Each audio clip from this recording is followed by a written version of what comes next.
to prepare these reports and to come to the PAAC to report, to at least deliberate on the reports. So I'm going to ask the members that are here if you can speak to your other members on just the importance and respect to the permanent secretaries and the members of the MDAs, for us to at least to even be online, if not online, at least to appear, to come to the PAC physically, just out of respect for the civil servants and those who have prepared the report. Members, I have apologies for absence from Member Davis, Hamilton, Witter, and Member Mike Henry. We have minutes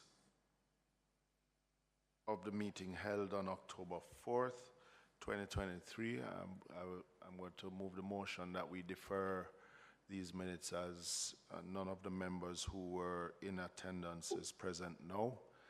So I'm going to ask. I'm online, Chair. Thank you. Thank you, member. Thanks for joining. Well, Member Morrison was present, and Member Sibley's is here. All right, thank you. All right, so can I move then, since the two members were present? I so move. All right, thank you, Member Sibley's, Member Morrison. Are there any amendments to the minutes? None? All right, we take move the motion for the confirmation of the minutes. Thank you. Members, we are at item 6, which is new business, which is a review of the report of the Ministry of Labor and Social Security. Can you invite them in for me, please? Yeah, thank you.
Madam PS, welcome to another sitting of the PAAC. We received your report some time ago, one of the early reports that we had requested, and you did a fulsome report on the questions that were asked. Just moving forward, you can do your opening remarks after introduction of your team, and then we will open questions to the members. All right, thank you, Chairman. Not working. Oh, thank you, Chairman.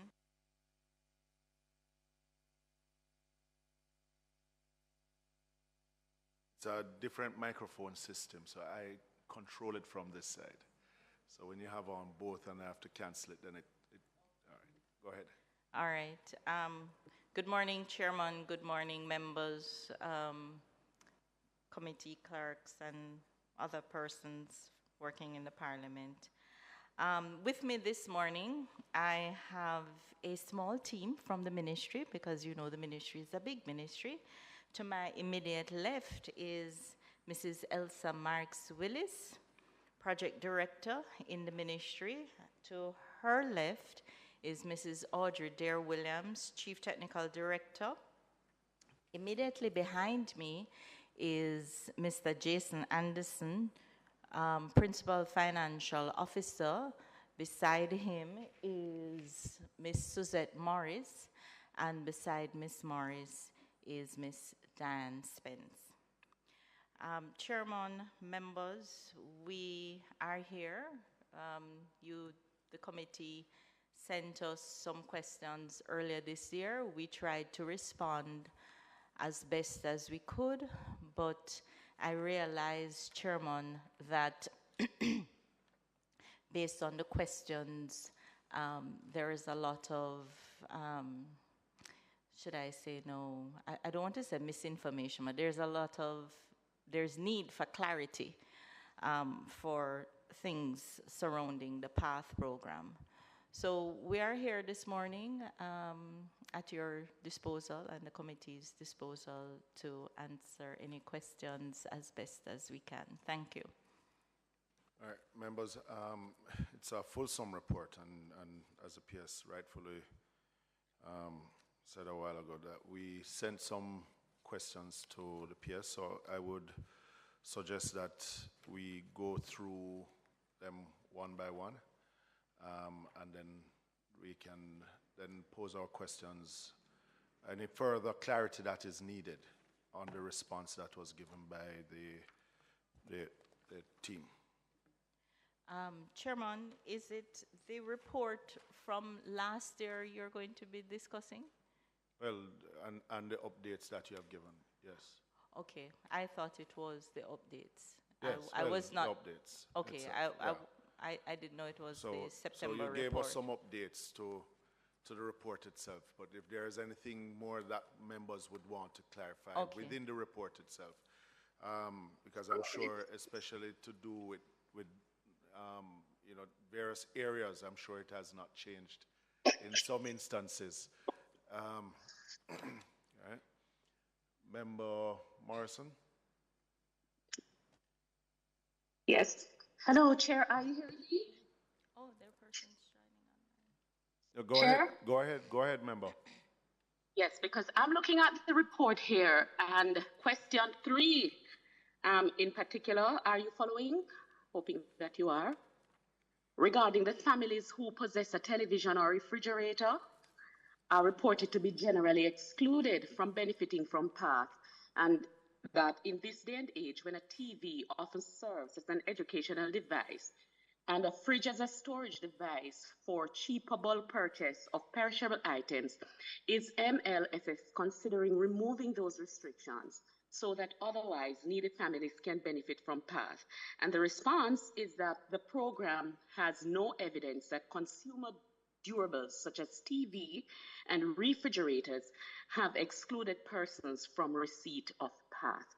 And I am certain that many persons who may be listening in may want clarity on this. It's interesting that the PS is saying that there's a lot of misinformation, and I would just want her to give a wider scope on 3, as this is a big ticket item out there, right? I am hoping that this is really misinformation, but I want to be guided from the team as it pertains to question 3. All right. Seeing the responses that you gave, would you like to just give us a brief on PATH and the requirements, so that then we can move from there? Right. All right. So, Chairman and members, I'm going to try to be brief. We have to remember where PATH is coming from. And back in 2001, 2002, when we were implementing PATH, we did not, well, let me back up. PATH replaced a number of social programs at the time, which at the time, the selection criteria were very subjective. And so those programs, one of the most, I don't know if some of you are too young to remember, but the food stamp program, we did have a food stamp program in Jamaica at one time. And the program was heavily criticized that to qualify, officer from the ministry or whomever could just send in a name and somebody would benefit. And so, you know, that was one of the criticisms of some of the programs at the time.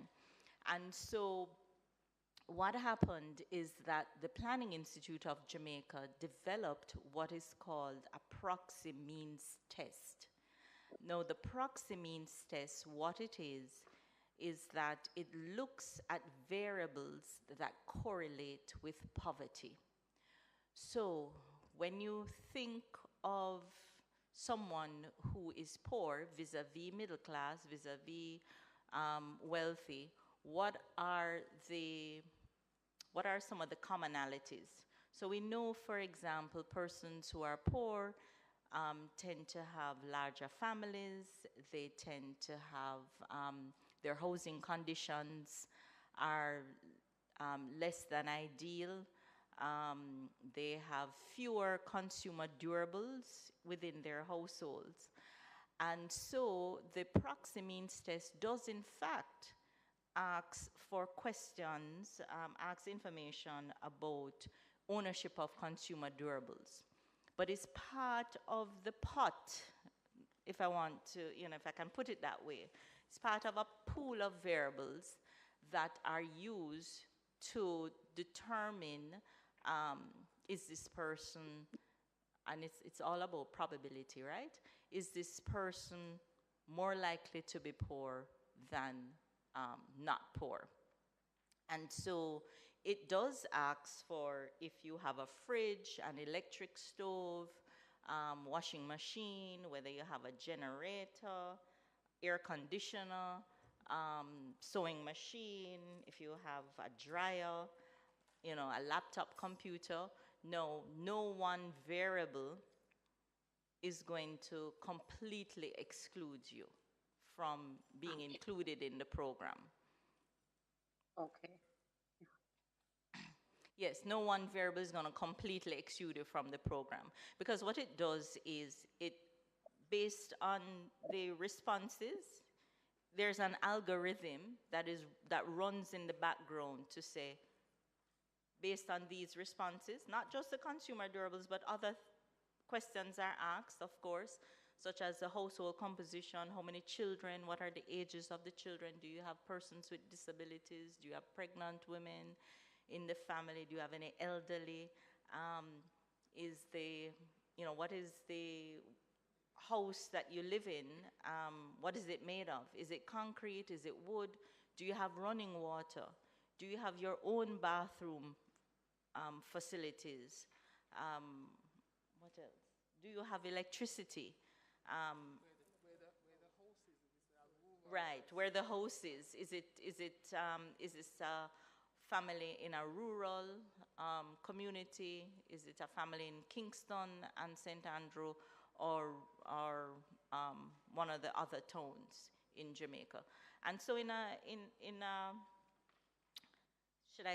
nutshell, those are the variables that are used.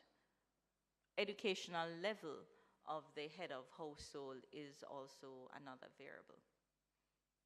Okay, thank you, PS. Any additional question, Member Morrison? Not at this time, Chair. All right. And then you. Thank you, Chair. Pleasant good morning to all the representatives from the Ministry of Labor and Social Services. Chair, please permit me to, first of all, give condolences to the family members and, by extension, the Ministry of Labor and Social Security, who had to deal with the loss of a farm worker in recent time. I know that can't be an easy situation to be dealing with the loss of one of our workers overseas.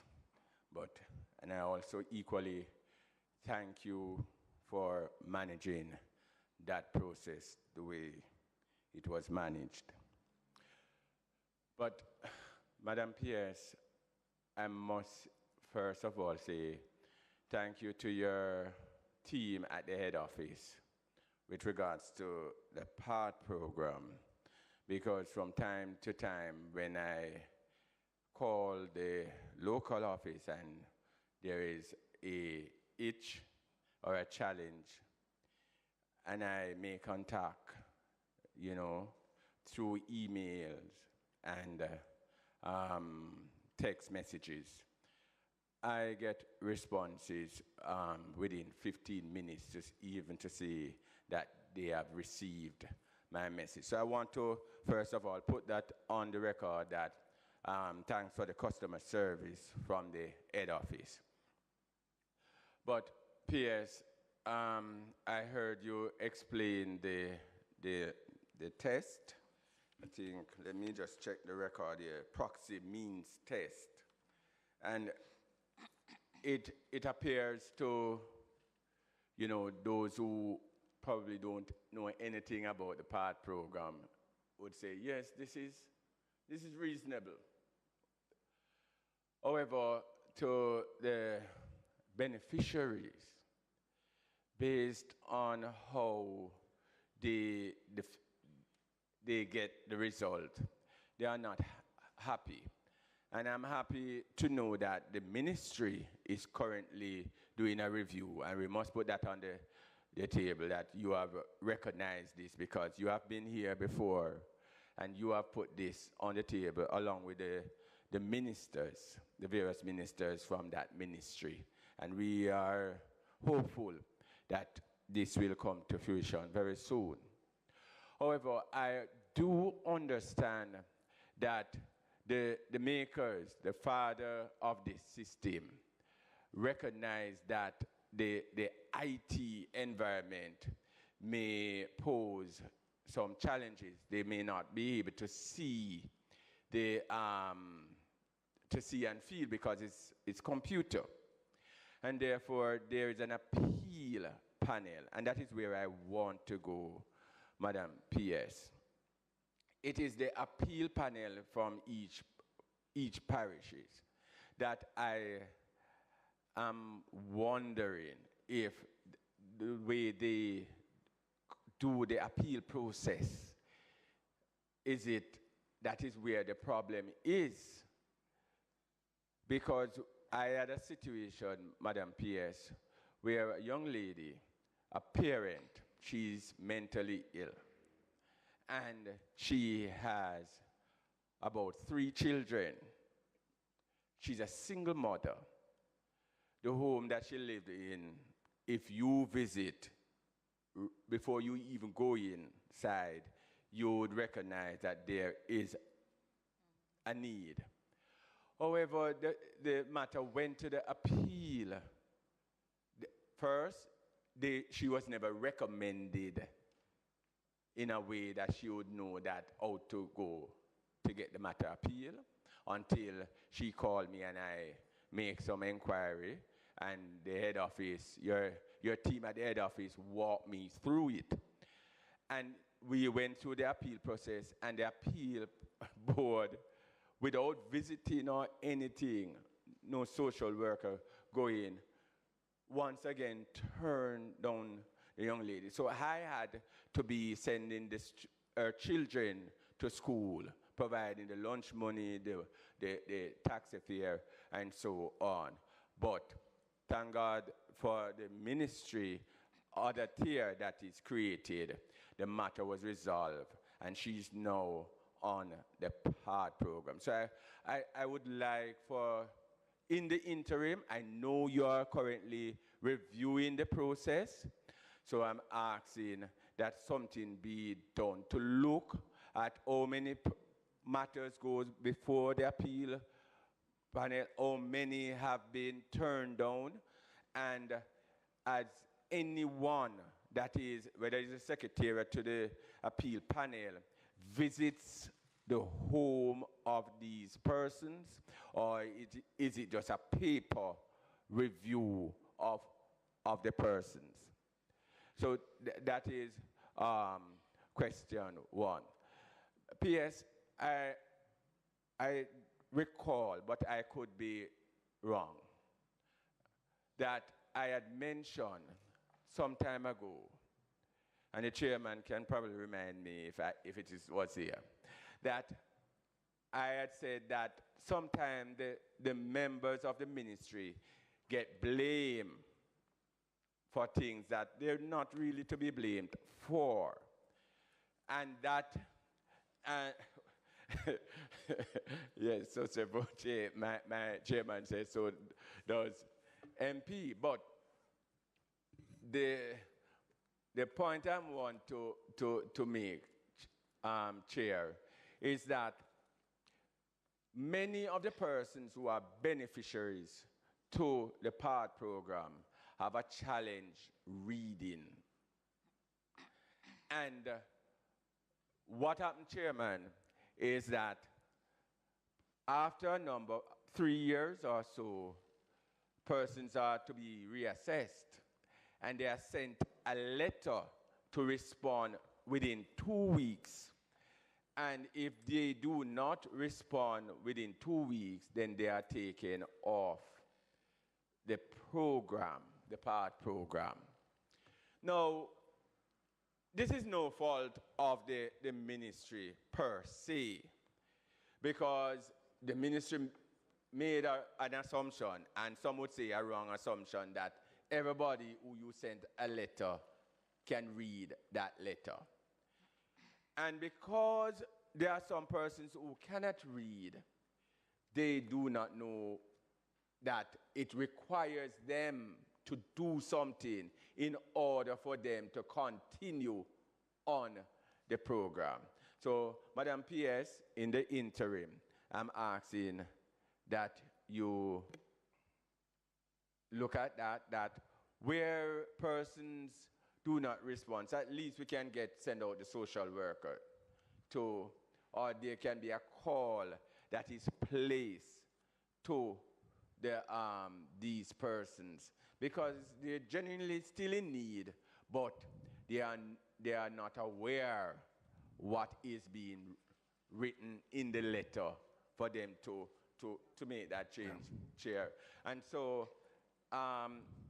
the question really is to ask the PS if she would look at this and see how best we could, assist, because the objective is to reach those that are indeed in need. Right, and those are my 2 questions, Chair, for now. Thank you. All right, thank you, Member Sibley's. I'm going to take your last question first. So the PATH program, in fact, does have a recertification element to it. To be honest, member, we suspended recertification at the onset of COVID, and we have not resumed.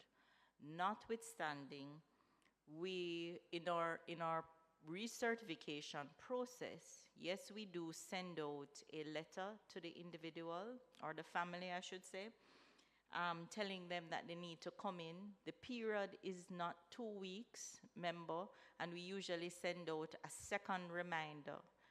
The family is given 3 payment cycles, which is 6 months, after which, if we do not hear from the family, it is after that period that the family is actually removed from the program.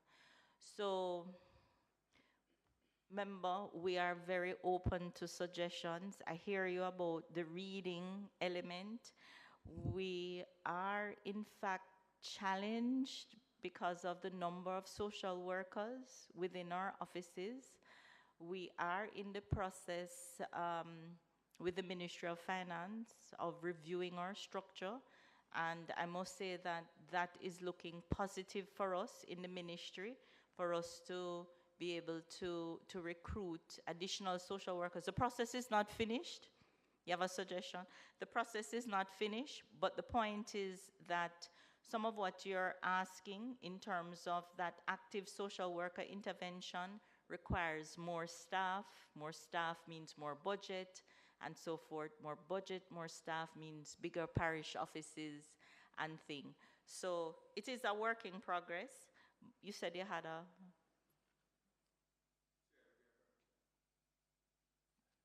On this point, yes, I accept the challenge that you would have, but might I suggest that persons permit at the initial stage permit that someone else, if they cannot be contacted or where response is not received from them, to give authorization for that the Ministry of Labor may write to someone else. Just like the farm work program, where two telephone numbers or two address, just in case, because they may be able to, you know, and also may they be assessed at the beginning of the program to their literacy skills or competence, just very tactfully, so that you would have an understanding that this. So that's what I'm suggesting just now. And how are these letters sent out? The letters are sent out through the post offices with the checks. So the beneficiary gets their check payment and they get the letter stapled with it. Yeah, at the same time. Yeah, okay. Yeah. And they're sent reminders. Yeah. But I hear you that, you know, in terms of that suggestion about probably capturing an additional... If they did not collect the check, they would come to your office. So we know that they're getting the letter with the check. Right, we know that they're getting the letters. Yes. So member another siblings... question. Yeah. So you finish your... All right, no. Yeah. There is another question about the appeals process. What I will say about the appeals process is that some of what you have said have come to the fore more and more, especially in the last couple of weeks since we have been going around the island with the minister, interacting with the staff in the parish offices. And I will admit that during COVID, some things sort of were not done the way we used to do, and we have to sort of get back to where we were before. And so the issue of the appeals process came front and center, and some of what you said we heard firsthand. We are in the process of reviewing the appeals process. The membership of the committee, we are in the process of reviewing the process for the appeals process. We are reviewing as well, and we hope that in the next couple of months we will be able to roll out new procedures, revamped committee memberships where necessary, to ensure that the committees are functioning more effectively. Member Jackson.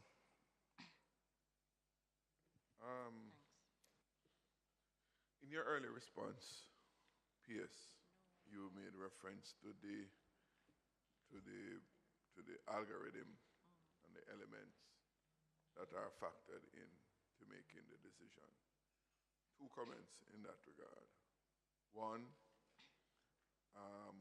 where the disquiet or displeasure exists is when persons are not able to identify what are the specific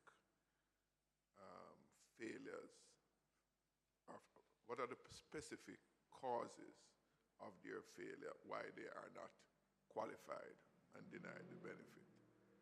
And in the absence of an appreciation of, in their mind, credible reasons, then the system is going to come across as unfair or unjust. So I think that has to be, in other words, you do an exam and you fail.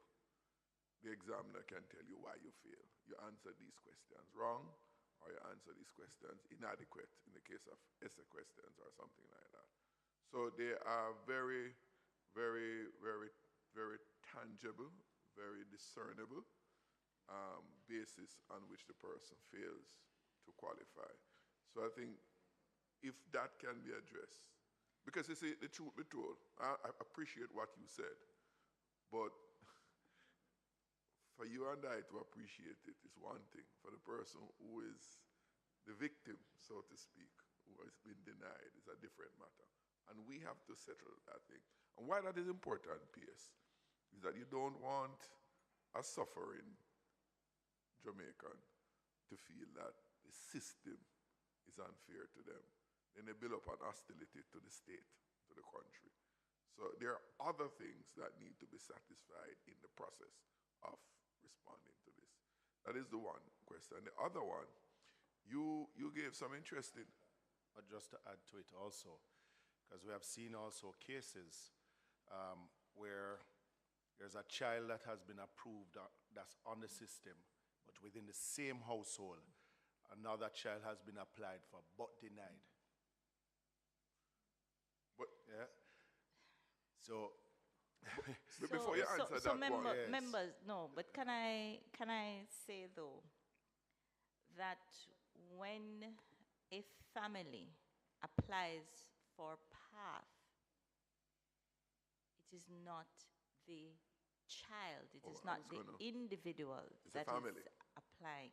If you notice, every time I speak about the family or the household. So if you were to see an application for PATH, I mean, we hardly ever use paper forms now because it is, and the information is entered directly into the computer. But it asks the person who comes to apply, who are the members of your household? What are their names? What are their date of births? Are they in school? What school do they attend?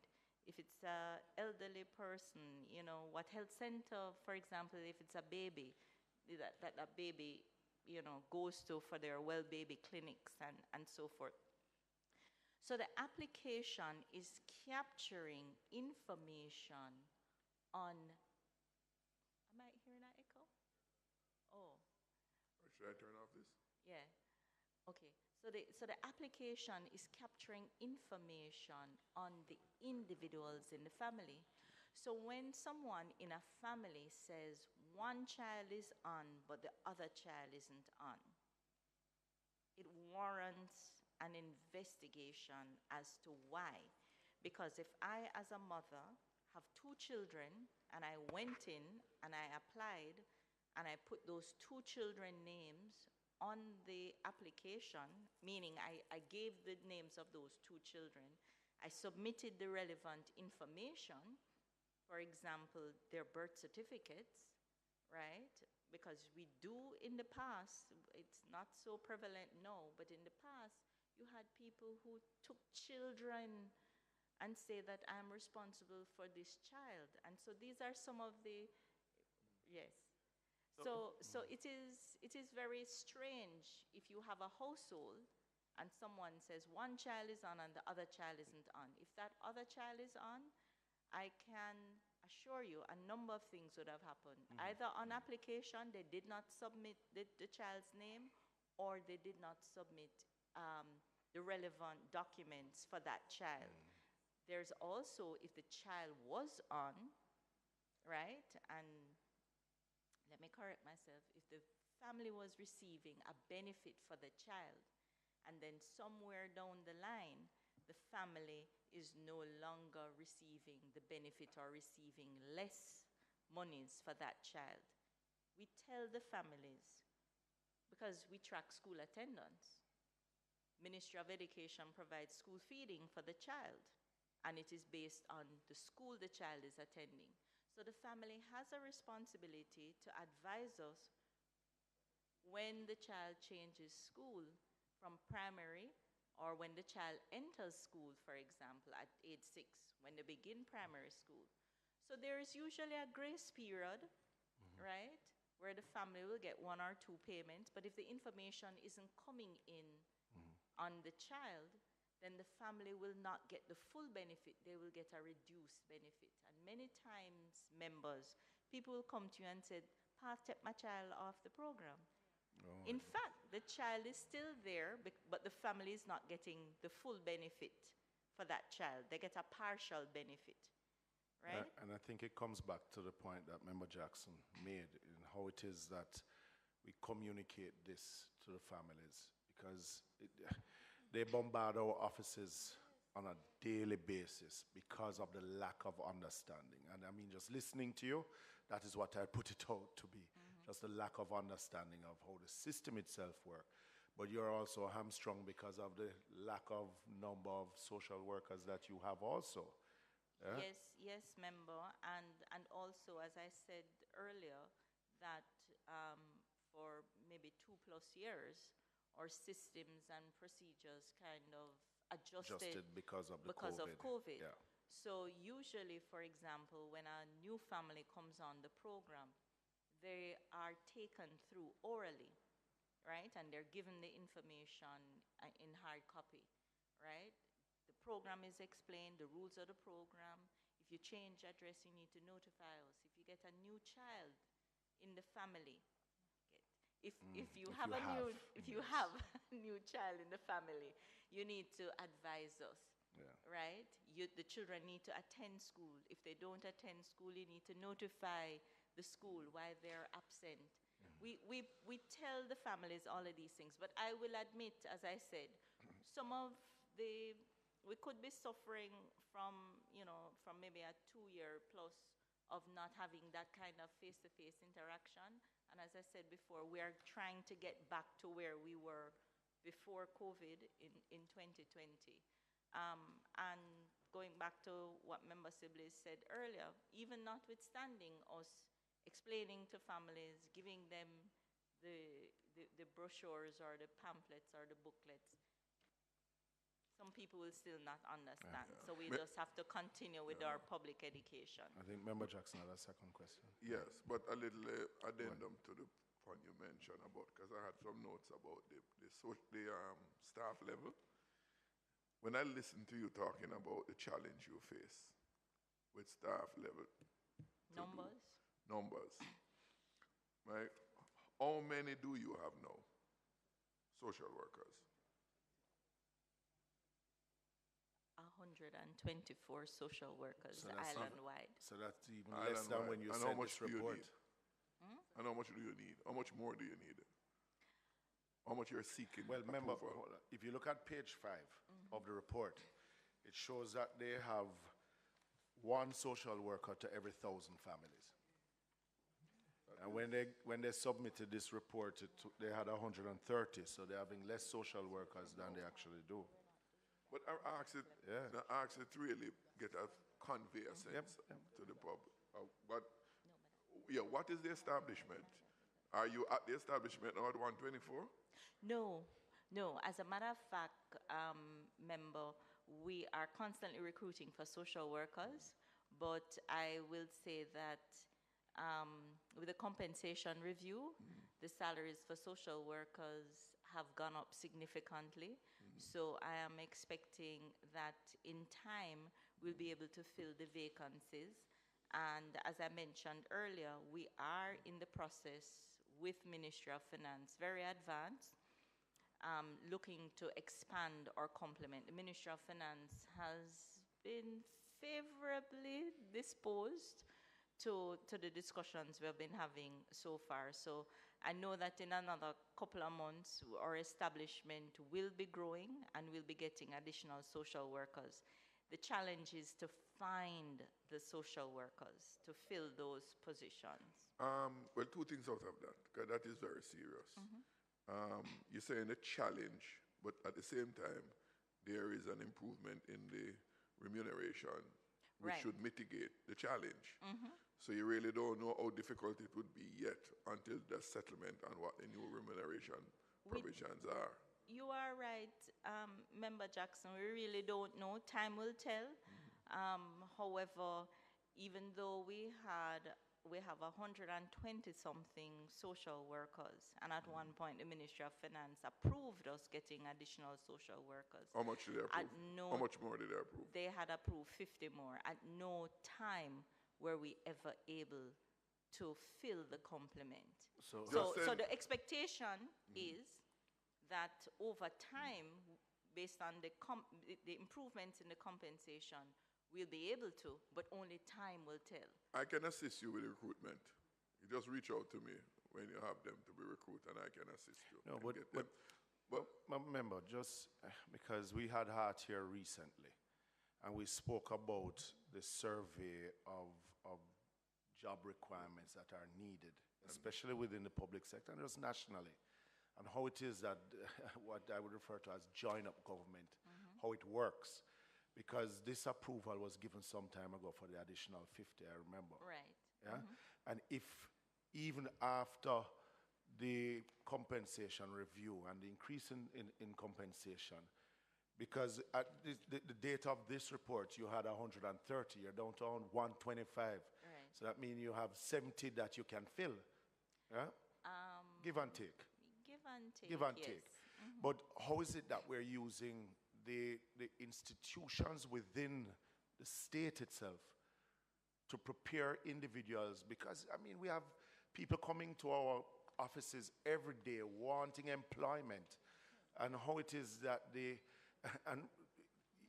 how is it that an institution like Hart prepare individuals for jobs that are vacant? Because when I listen to the news this morning and hear the Prime Minister saying that we're going to have to import labor because we just don't have enough, but yet still Hart is turning out only certifying 42% of those who enter the institution.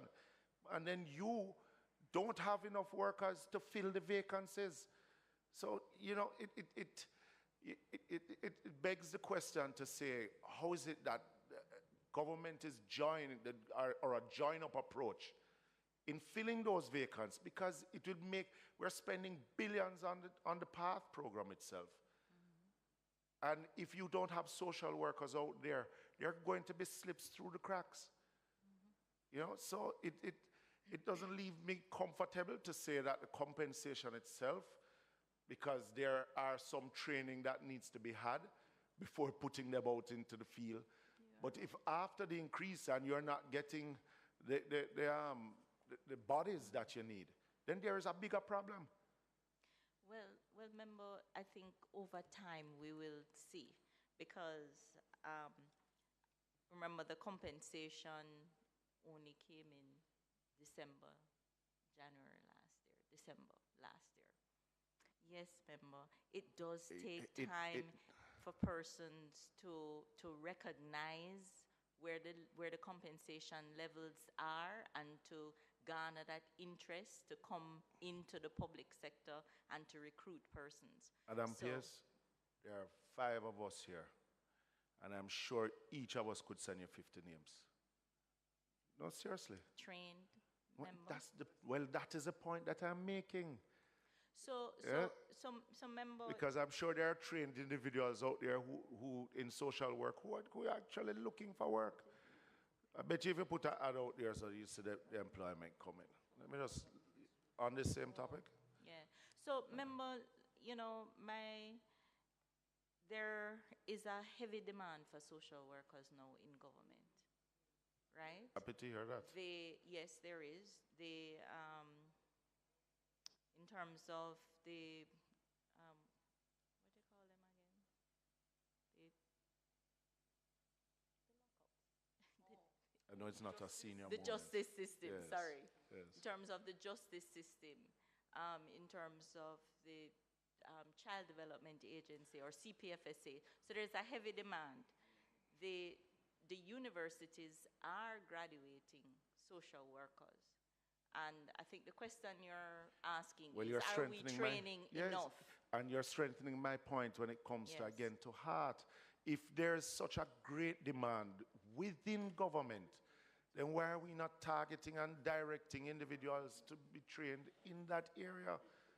That's just the point I'm making. We're not saying anything different. It's just that I'm looking at a join-up approach in how to fill these vacancies. Since we are saying that we don't have trained individuals out there, and we have enough trained, and we have a premier training institution such as HEART.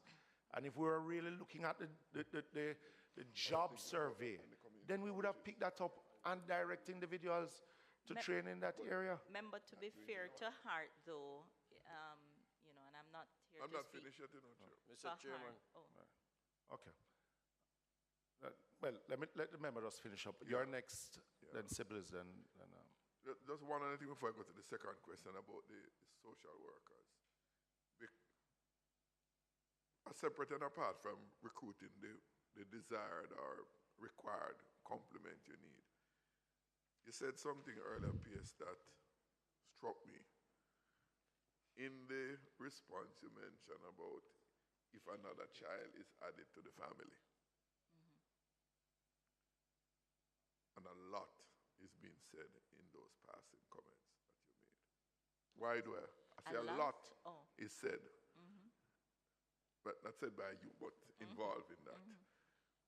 Because as I listen to you with that response, we have a social safety net program in part to assist existing families to deal with their economic challenges.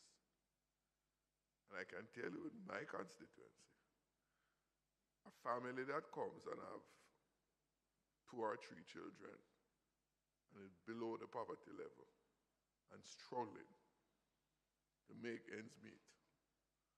One of the things that I said to the mothers in particular, fathers too, but the mothers in particular, because they end up bearing the brunt of it. You're not going to have any more children now. Because if you had 1 and life was difficult, and you had 2 and life became more difficult, and you have a 3rd one and a 4th one, then you are imposing more difficulty on yourself. Inherent in that must be some serious counseling. And that's where the social work comes in. Apart from just giving the financial benefits, social support has to be there. We have heard many arguments about why women end up with many children and invariably with many different fathers is an attempt to strengthen their income source. But we know the result, it doesn't work. It only aggravates a bad situation. And again, this is where the urgent need is for social work. Social workers. We have the same problem with crime in the country. And there's a great acceptance now that social work, social intervention is critical. Just as though it's important for crime and violence in families, in communities, and in the society at large, the social intervention is also required to curtail a deteriorating family economic situation, which is what PATH is all about, an attempt to mitigate the economic challenges of households, of families. So my plea to you is that apart from carrying out your existing work with the social workers, that element of it in terms of containing family sizes must be integral to what your officers do as we seek to deal with the challenges for challenging families and challenging households.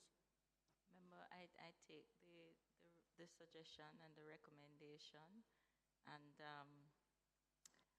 as we expand our numbers of social workers, I agree with you. We would want our social workers spending more quality time working with families.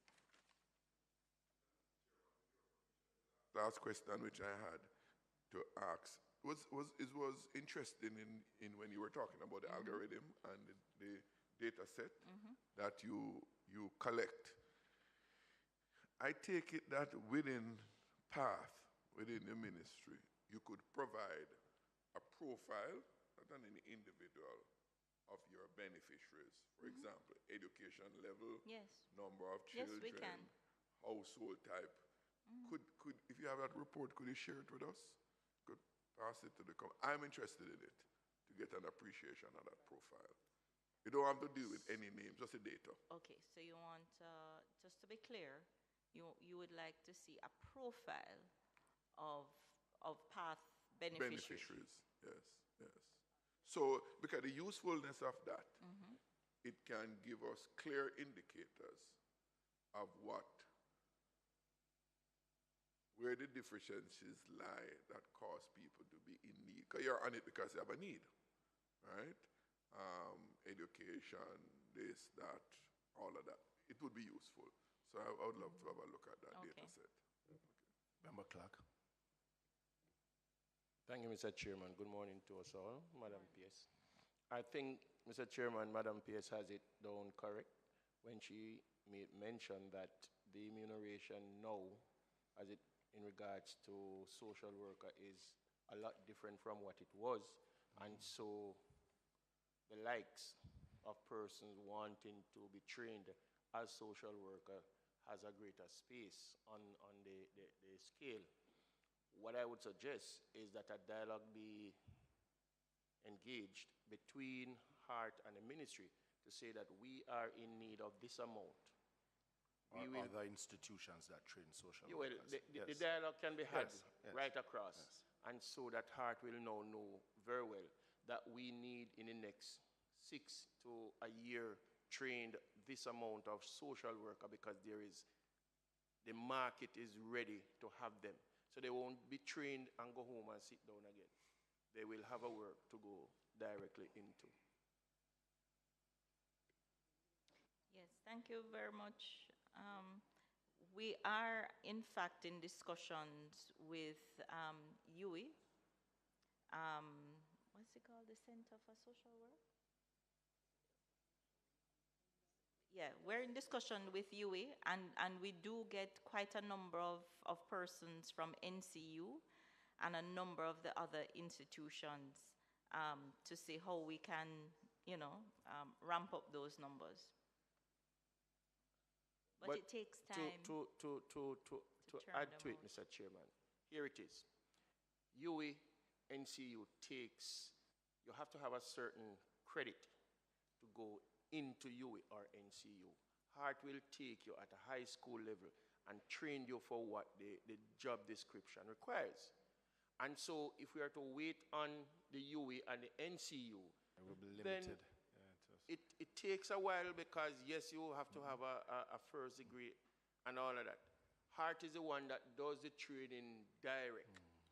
And so if I want a carpenter, I will ask Heart to train a carpenter. I need social worker, I'm asking. Because many a times, Mr. Chairman, it's not, we're giving them a second chance. And here's a second chance to be a social worker, trained by Heart, certified by Heart, given a certification that will take you anywhere across the world if you so desire. Well, I hope after this dialogue that there will be more interest in social work, since there's a demand within government itself and more persons moving towards that direction. Member. Thank you, Chair. Good morning, PS. Good morning to your team. All right, so Chairman touched on it a bit earlier pertaining to, well, first let me commend the Ministry of Labour for the job fairs that we've been getting in St. Anne. They have been, we've had several, and I actually like the engagement in terms of engaging employers and reaching out to the wider populace. But Chairman zoomed in a bit about the demand that comes into our office, persons seeking employment. I, for one, maintain a folder, and I'm sure every other member of parliament, of people just looking for jobs. I think once they hear, okay, I need a job, they immediately think about the member of parliament and the MP's office. And so whereas you're doing the job fairs, is there anywhere in your ministry that, you know, we can probably send resumes to that can help to place some of these persons? We can get information more out to people to say, okay, you know, you're looking for a job, you can see, you know, speak to this person, speak to that person, because as it is now, I just have to have this folder waiting and just looking around to see, okay, something is opening there, who I can place there, who I can place there, and so on. So it would be good if we have that more structured support so we can help persons who are seeking a job, help to place them. Which brings me to the next question, PS. The hotel work program, you know, being on the North Coast, we have a lot of trained persons in terms of bartenders, housekeeping, etc., etc. Last year, or was it the year before, we were asked to send in approximately 20 persons, each member of parliament. And the question comes up each day, when is the hotel work program coming again? I heard at one point that the ministry was actually taking on persons for the hotel work program. So I want to know how vibrant is the hotel work program now, as in the overseas hotel work program now? And if we continue to send persons to your ministry, what's the probability of them actually getting a job once they're qualified? And of course, as members of parliament, I'm sure we would look forward to getting some more opportunities very soon. Thank you. Member, the same unit that organizes the job fairs is the unit within the ministry that tries to connect persons with jobs. So we have the LMIS, the Labor Market Information System, where we encourage job seekers to post their resume, meaning register with the LMIS. It's an electronic platform that employers can post jobs and job seekers can post their resumes. So it's that same unit that is responsible for that. What you have said to me, member, says that within that unit we need to do a little more work with the MPs, not just in terms of the job fairs, but in terms of when you get these persons coming to you for jobs, actually telling you a little bit more about what they do outside of job fairs. So I'm going to work on that to see how they can make, you know, better connection with the MPs in terms of job placements.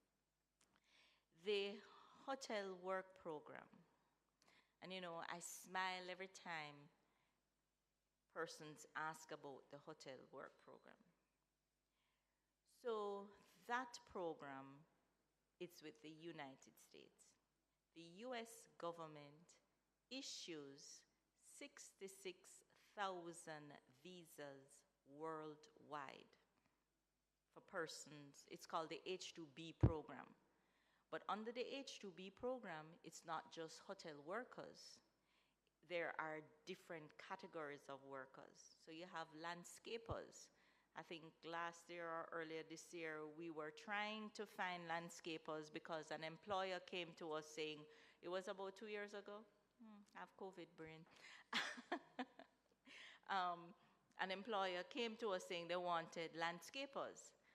And we did reach out to MPs. Some of you persons got interviewed, and I know to this day, many persons who were selected have not been placed. It is because, primarily, of the visa issue. Only 66,000 visas are issued worldwide, annually, right?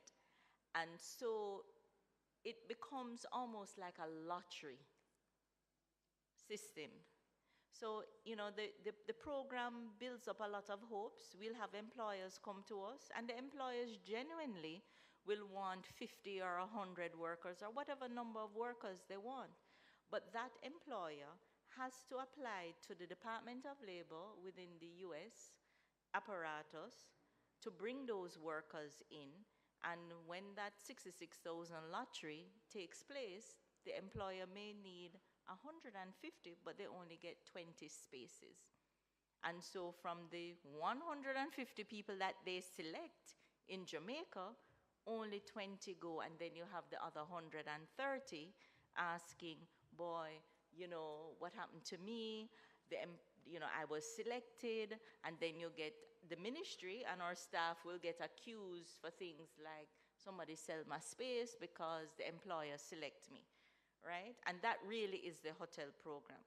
And so for me personally and the minister, we are trying to place a lot more focus on the farm work program, because the farm work program does not have a limit.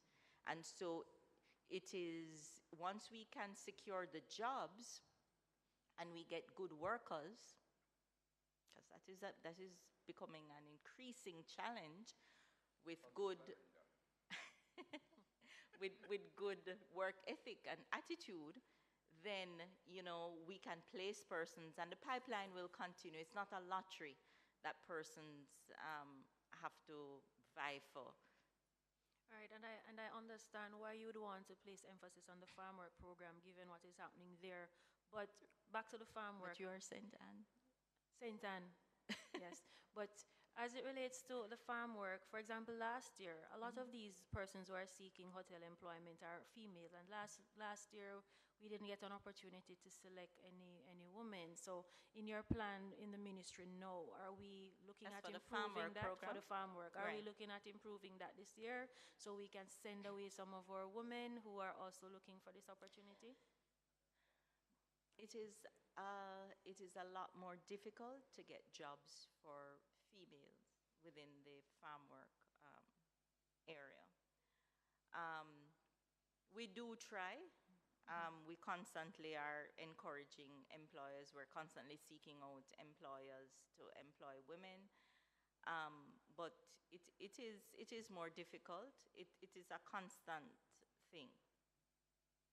Because as you know, in our society, PS, truth is, whereas we want to fight for better men in our society and better fathers, we know that the women hold up a lot of the households, and so they're looking for this opportunity as well. So we hope that your efforts will bear fruits very soon, so we can send away more of our women, because they're looking for the opportunity as well, and they're willing to work. And I, for one, have a lot of farmers in my constituency, and they're willing to go away and to work very hard. So I know. There are lots of, you see, for an employer who was traditionally employed male within their apparatus, they have to have separate housing and so forth. So there's a lot more planning that has to go into, from an employer perspective, to employing women, because we don't house men and women in the same, yes. Chair. I'll so acknowledge you, member. Yeah, just a corollary to my member Lee's point. I'm a bit in farming too. What I learned, I come to appreciate. Many instances, female made better workers on the farm. Those things that don't require muscle or things like that. And I speak to other persons, females make much better, reliable workers on farm. That said, you may want to indicate to your prospective employers, yes, I imagine what the point you made was they don't have the infrastructure for female, instead of stick with recruiting male alone. But to the extent that they are interested in reliable workers, you might want to encourage them to invest in putting in infrastructure to accommodate female workers, and it will be a plus for them. We do, member, we do. You know, we are looking at the whole program, because we also have to try and get employers in different sectors. different areas of agriculture. So, for example, the majority of our farm workers work on orchard crops, apple picking, pears, cherries, and so forth. And you know, when you see an apple tree, they're actually using ladders with buckets. You know, I mean, if you see sometimes the photos, strapped to pick the apples, because of course, when by the time it gets to us, the consumer, we don't want bruised apples, right? And so, you know, that is the area that most of our workers are in. We do have women working, for example, in the packing houses.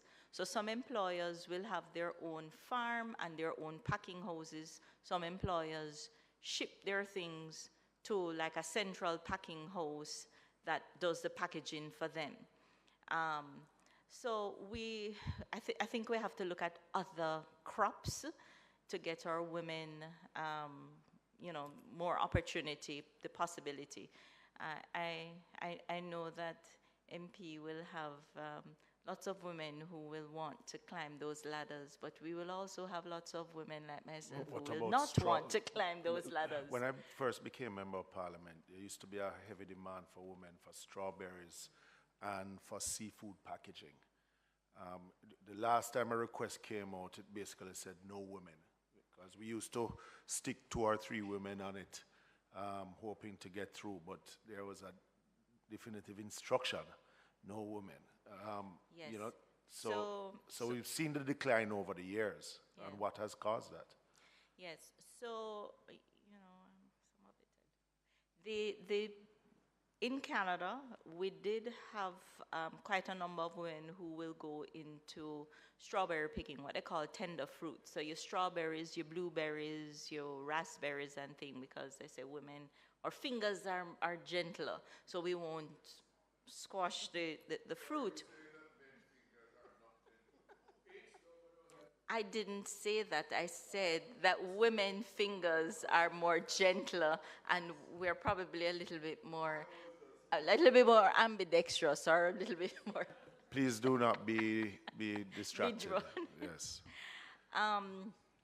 However, members, I will admit, and I will tell you, that kind of work, it is not easy work. We have a high turnover of the women who go in that area, because after they've gone a season or 2, they do not want to go back into it. If you know how strawberries grow on the ground. And so it requires a lot of stooping and bending. But they have men involved in the program picking strawberries too. I've heard farmers come back and say that they're... Yes, you do. But we were talking about the numbers of women.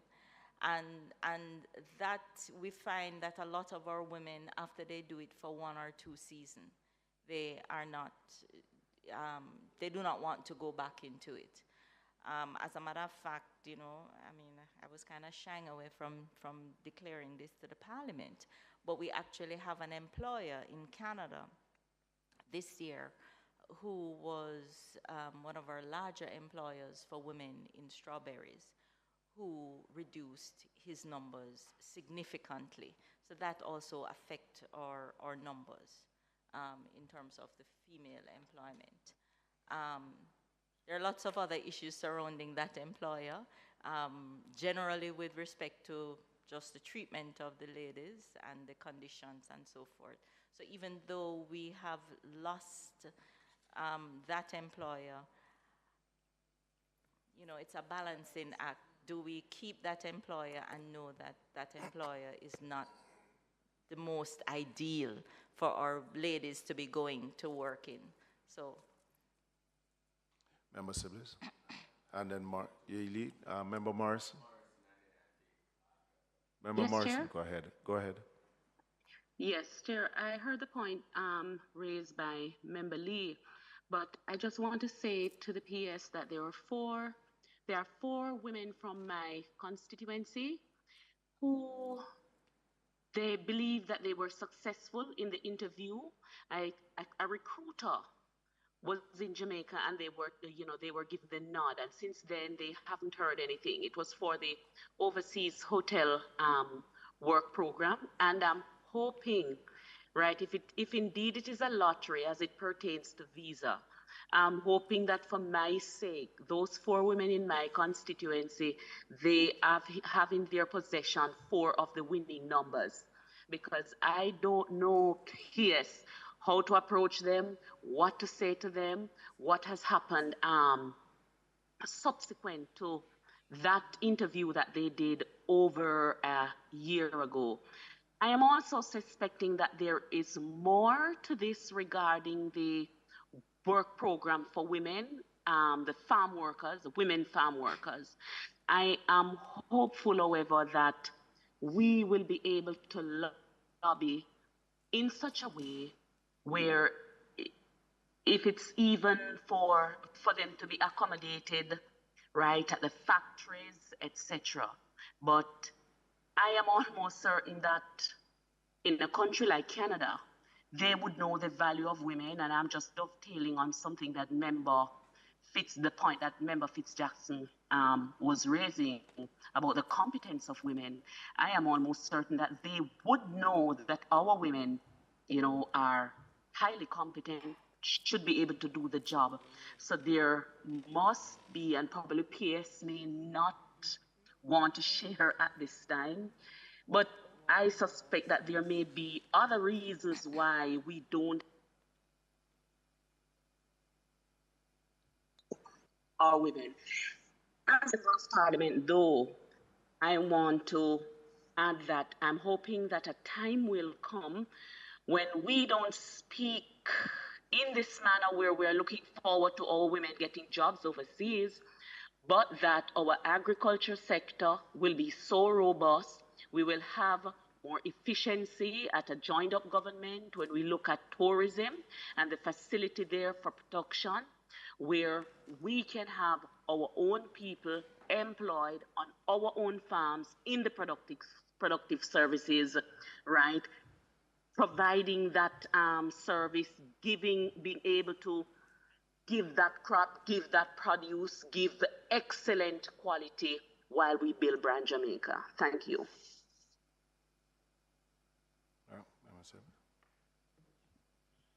Thank you again, Chairman. I would like to go back to the PART program and then take you to the... Let me just ask any other question. I'm going back to the hotel, the overseas program, but I want to complete, Chair, with regards to the PART program. There's just one question, and I want to thank you again, the ministry, for responding to the micro part of this question, which means that I would have called the ministry already, and I'm assured that I'm being assisted, all right? And the person that called me, her name is Myrna from Kellits in Clarendon, Northern. And she's a 68-year-old grandmother, and she's ill. She has some medical condition. And she called me to say that she has been told that she now needs to collect her checks in Maypen instead of Kellits post office. And there are many Myrners right across my constituency who are being asked to collect their checks. Instead of it being sent to the post office in Kellits, they will have to go to Maypen or a post office in Maypen. I'm not even sure where in Maypen they are asked to collect the check. But Myrna told me that she's unable to go because of 2 reasons. Her medical condition, she may fall asleep in the motor vehicle that she's going, and the cost is by the time she pay the taxi to go and come back, it would probably take about 33% from what she would get. So while I know the ministry is assisting me with Myrna, I just want us to look at the macro part of it. Is this something that is justified to just move where persons are getting their check closer to where they live, which is much better and conducive to their health condition, you know? So that is the last question I have really on the PART program. With regards to the hotel program, I joined in the challenges that all the members of parliament are having. But I want to offer a solution. I want to really offer a solution. Two solutions, Madam PS, to the issue. One, that those persons that have been told that they have been successful, that we continue the communications with them. When they are not communicated with, then give the space for speculation. Speculation such as persons at the ministry have sold my space, the persons in the members of parliament office have exchanged or sold my space, or some other speculation, in order to reduce that.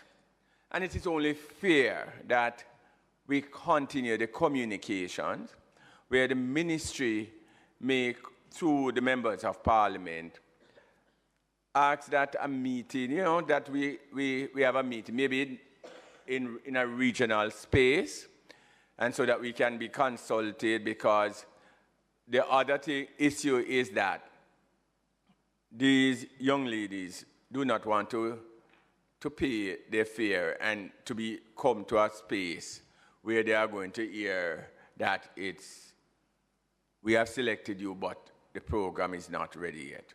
So I'm sure members of parliament would want to soften that expense. So that we need to be involved and to understand, at least I would like to be involved. I see the chairman shaking his head, but I would like to be involved.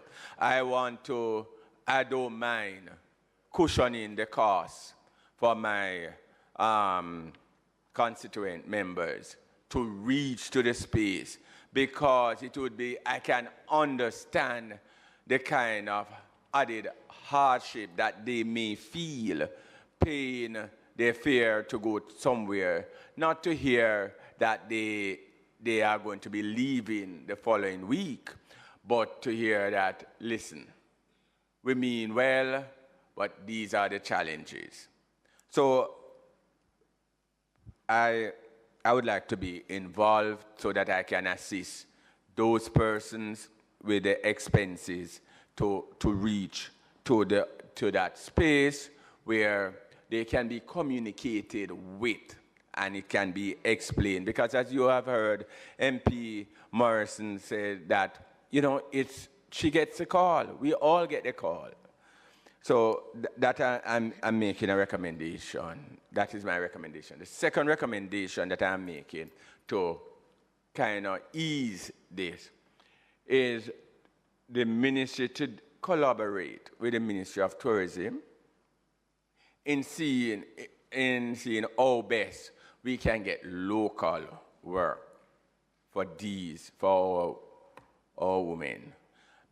And it will help in two ways. They will be earning so that they can provide for their family, and I know the sector need workers, right? So with the Ministry of Labor getting involved, some of the kinks can be looked at, such as housing for the location and so on, how best to resolve that. And the second thing that it will solve as well is the experience. because persons overseas who comes to do the interview tends to ask for a year minimum experience. And so this will assist there. So those are my two recommendations, Madam PS, and I hope that after you leave here, there will be some discussion, and to see your best, you can collaborate with the other ministries, because I know you do from time to time. So I am not even thinking that it is going to be a challenge for you to do so. And there's one issue that I will talk to you about, PS, with regards to the hotel work program. It's something that not of a macro stage, so I don't really want to tell you it here, but I will, at another place, I will share it with you. Thank you. Members, you know, as you were speaking, Member Siblings, as you were speaking, it crossed my mind that whenever we have these employers that come down and they do the interviews, we should probably develop a form letter that advises the persons who are selected what is the next step, what happens from here. Because even if we tell them that there is no guarantee, there is still that expectation. So I'm going to see how we can work with the team to see how, you know, we can develop something, a communication that goes, that the person is given once they have been selected. I must add though, sometimes the challenge we do face with that is that we will have an employer that comes down, interviews 200 persons, selects 50, and we don't know which 50. The ministry doesn't know which 50, right? So we do have some challenges and kinks that we need to work out. I will also add that the government, the number of persons we place in the hotel program or to work overseas under the H-2B program is very small compared to the private employment agencies. So we do have private employment agencies. Member Lee would be familiar. There are quite a number out there in St. Anne that work with people. The difference is you pay for their services, whereas the ministry, you don't pay for our services, right? But yes, we will look at it to see how we can streamline a little better so it eases the pressure. You feel the pressure more than us, and I know we feel the pressure.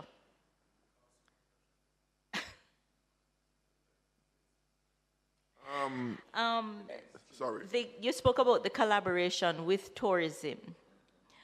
We, in fact, collaborate with employers in the sector.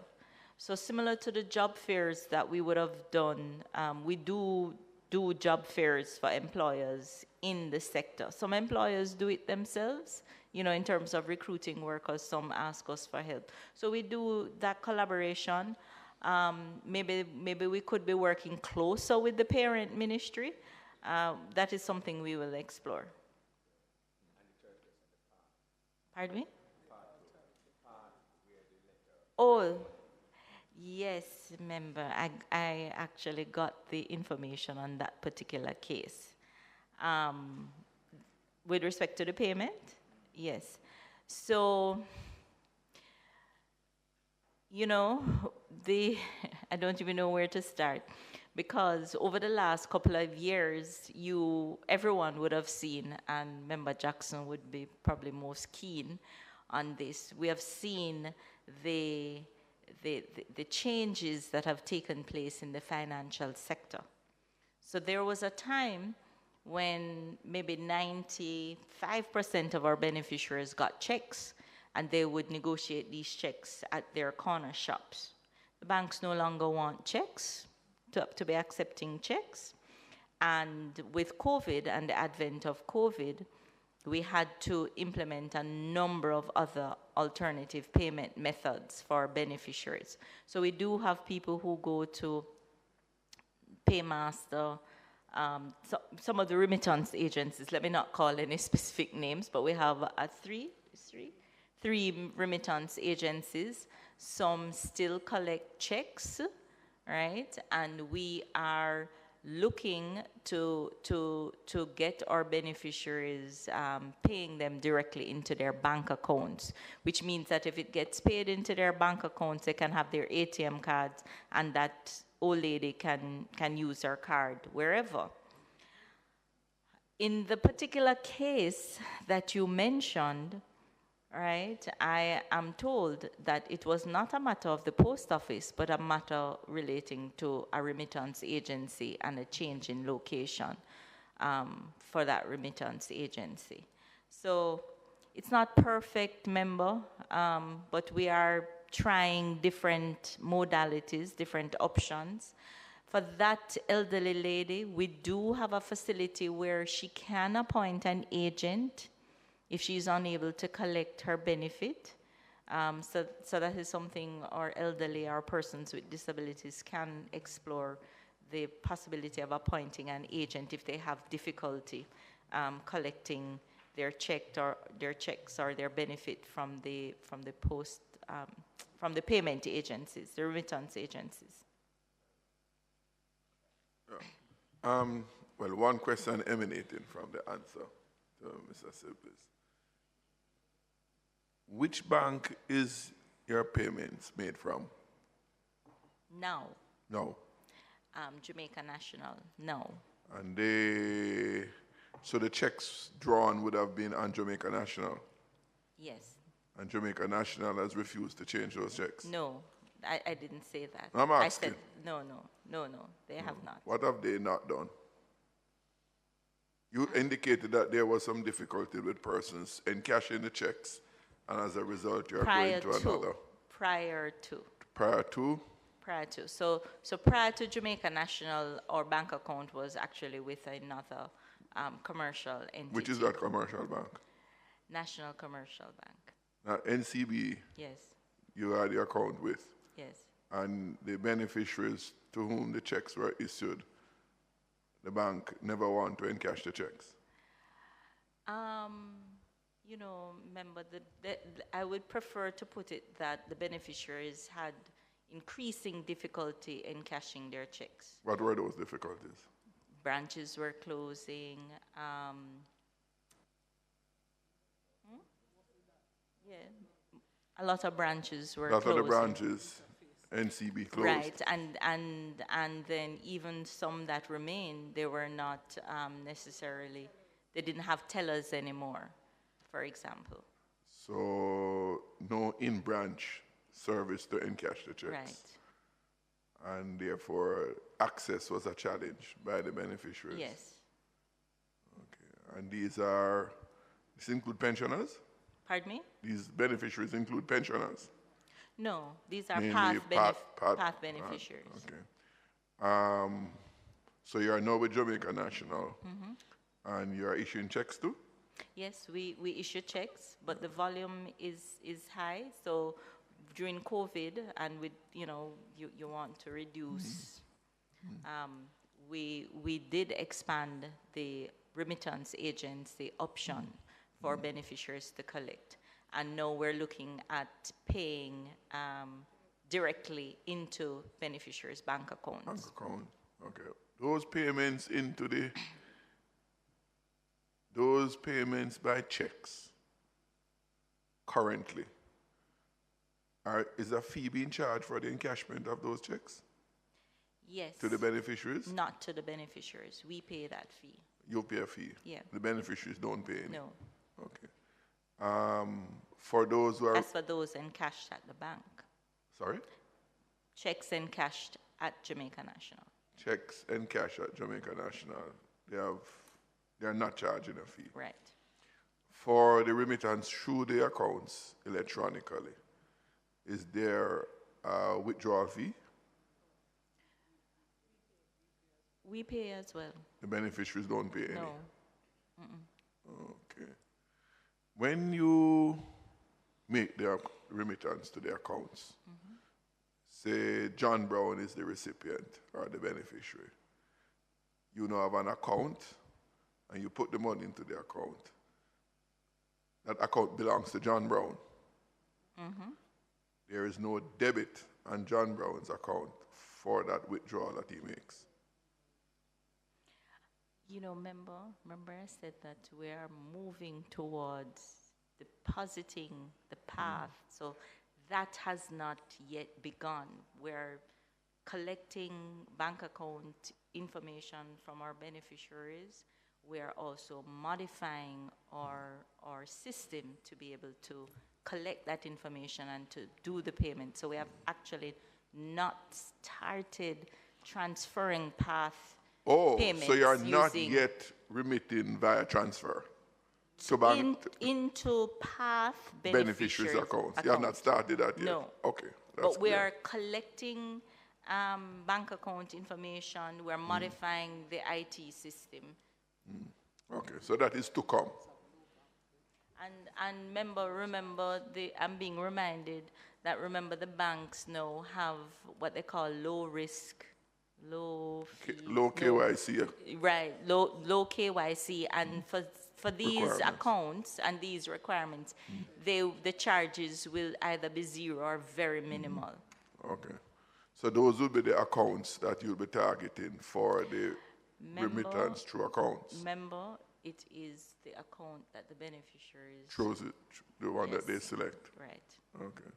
All right. Another related Combined Disabilities Association.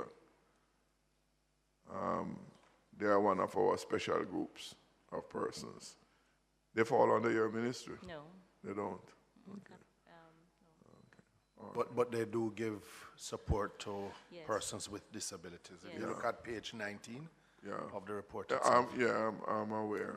They have a challenge, the association. I've had to deal with them as an MP because they come for support. So I wondered whether or not your ministry will be disposed to help keep them afloat. We provide them with a subvention. Jason, you remember? For not the beneficiaries now, but the organization. No, the organization. We provide the organization with a subvention of 1.3 million, and they are, isn't it combined disabilities that's in our office? And if I'm not mistaken, they are in our office. And I understand that their staff is dwindling and they're unable to pay their expenses to keep their staff afloat. So I asked you to have a revisit and to see how you could. We who are more abled have to look out for those who are disabled. That's the onus that place on us. So I'm going to ask that you to... I agree, member. I agree in terms of the support. They are appealing. And we have continually provided support over the years. We will look to see if there is any additional that... I know there is additional support needed. I'm not talking about the need, member. I know that it is needed. You are the big parent, you know, Madam Pierce. So that's why we lean on you. Okay, thanks.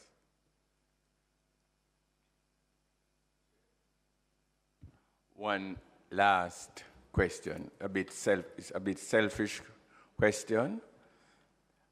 Madam Pierce, can you say whether or not the minister and yourself yet visited the Clarendon parish?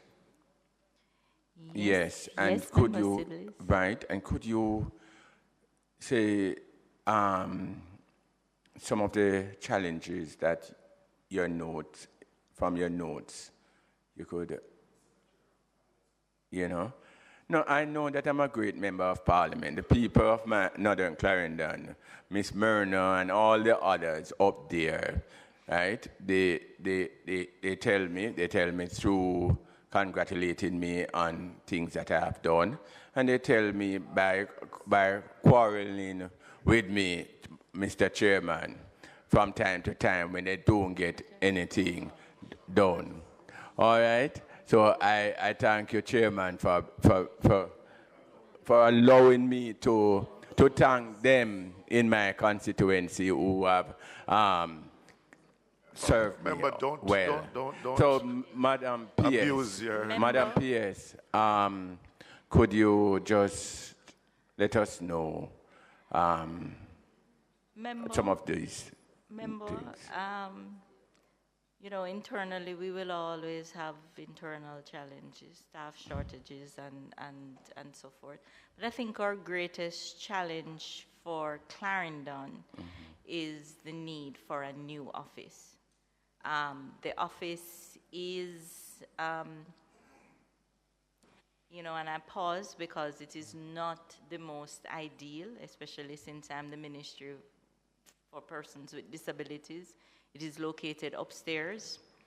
And, you know, so while last year or the year before we did do a little bit of work internally to make staff comfortable on the inside, the National Insurance Fund is to be moving ahead with the construction of a new office for Clarendon. We already have land and they need to move expeditiously with that development. So, member, if I must be honest, you know, that is what I would deem to be my greatest challenge, that I need a new parish office yesterday. Well, but with regards to, and I have seen that that is indeed a challenge, because when I visit that office, there's always a line outside. And, you know, sometimes a tent have to be provided on the outside. So I joined you in saying that that is a challenge, and persons who visit that office would welcome a new space.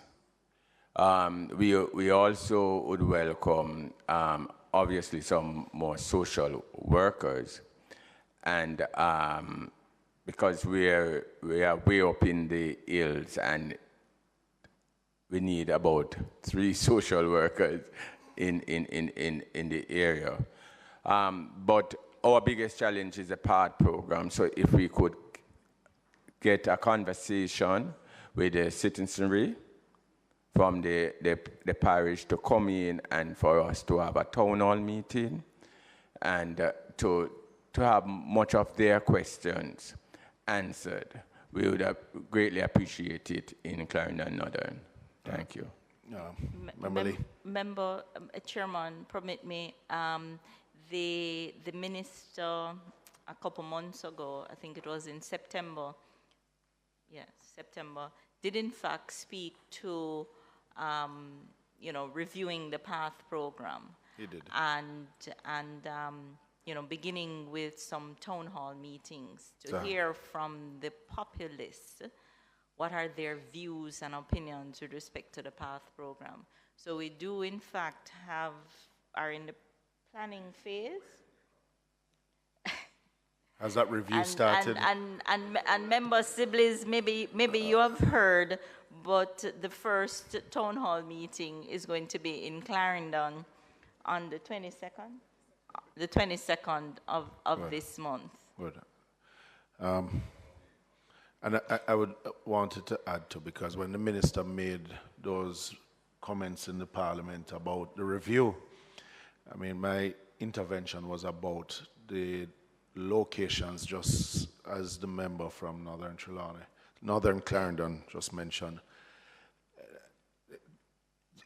that these locations for Ministry of Labour and Social Security deals with a large number of what I would refer to as customer service base activities.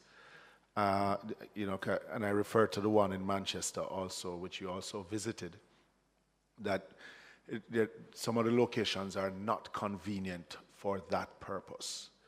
And I'm sure it pains our hearts, including when you visit and see them elderly persons lined up without the convenience of that customer service that ought to be given by the government. So I hope that the review is not only Clarendon, but a review of all your locations island-wide in a aim in seeing how to improve that service at the locations. Chairman, if I could add, over the years, the services and the demand on the ministry has expanded exponentially. Yes. When I just joined the ministry, some of the locations we're in now were like, wow, we're in that location. They were deemed good, suitable, and so forth. But over time, we have really outgrown. We are talking about the need for 50 more social workers or 100 more social workers. Already you see that we're outgrowing this space, yes. right? Yes. And so, yes, it is something for us to look at, not just in Clarendon, several of our parish offices where we have outgrown this space. And it's funny because we, in government, we look at things in silos in some instances. But while we're building out the programs and we're putting more expenses in these programs, I find that the efficiency of them gets compromised if we don't build out the human resource at the same time and the technological.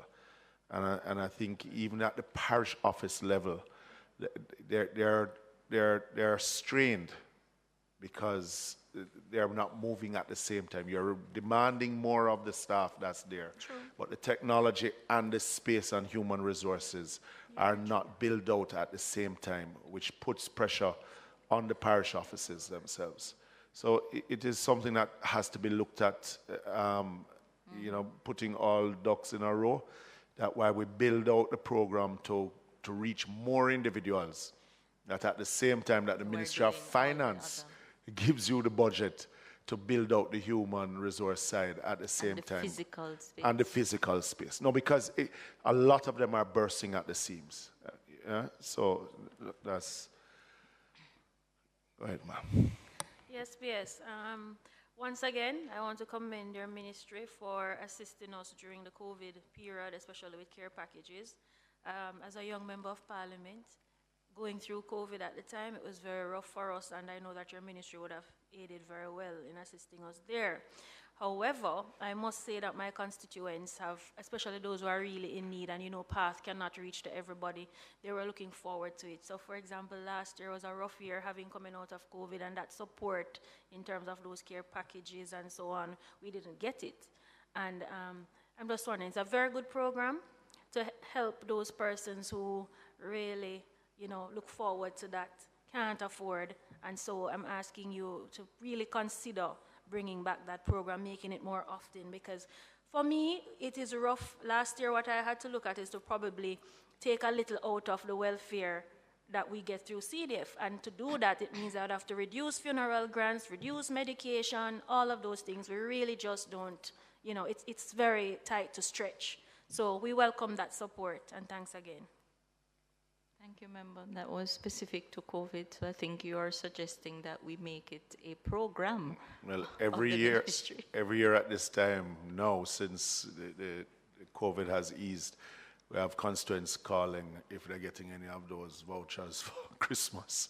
So it is on us. But I would like to tell you thank you too by instructing your staff to stop sending individuals to our offices when they come to your office to ask for farm work.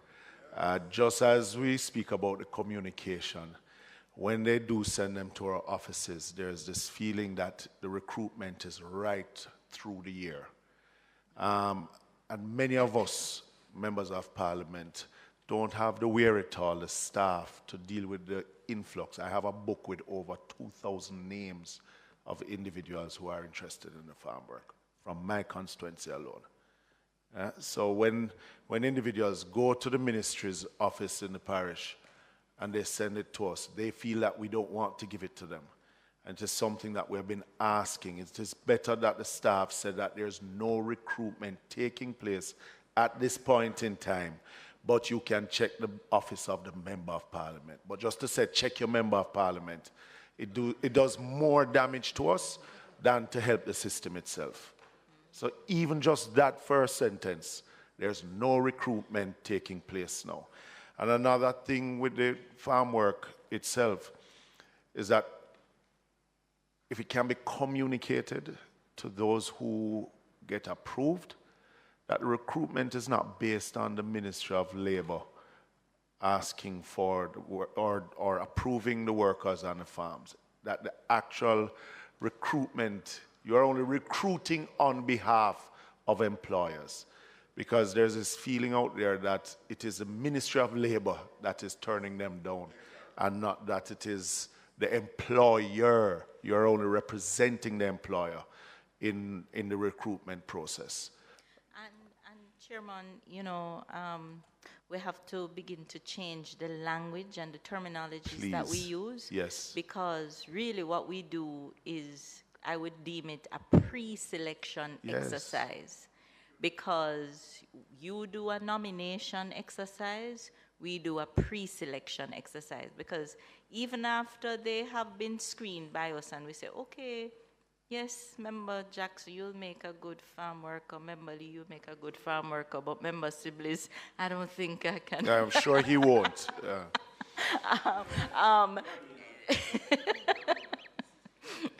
But the point is, even after we have done that pre-selection and persons believe that, yes, I've been selected, they still have to pass a medical. Mm-hmm. They have to have a clean police record.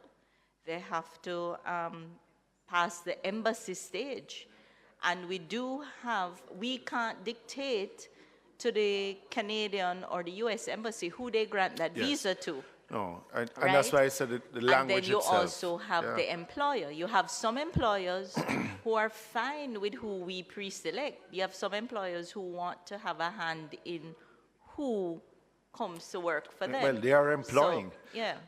So, yeah. We can understand that in itself. But just the language also from the office. The office, yeah. Yes, makes a difference. I want to just, on the last issue on that, because even when we have to make the pre-selection of the individuals, we get a limited amount per constituency. When you have to do the nomination. The nomination, sorry. Because of how your selection process is also, I mean, when nominating individuals, you have an idea of what the ministry is looking for. And I find that that pool is even getting smaller and smaller.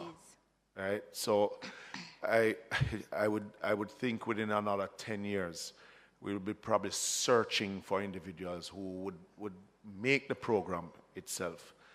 Is there because you have persons who are taxi drivers who believe that they can, or plumbers who believe that they can make it on the program, but when they come to the pre-selection, they won't pass that pre-selection stage.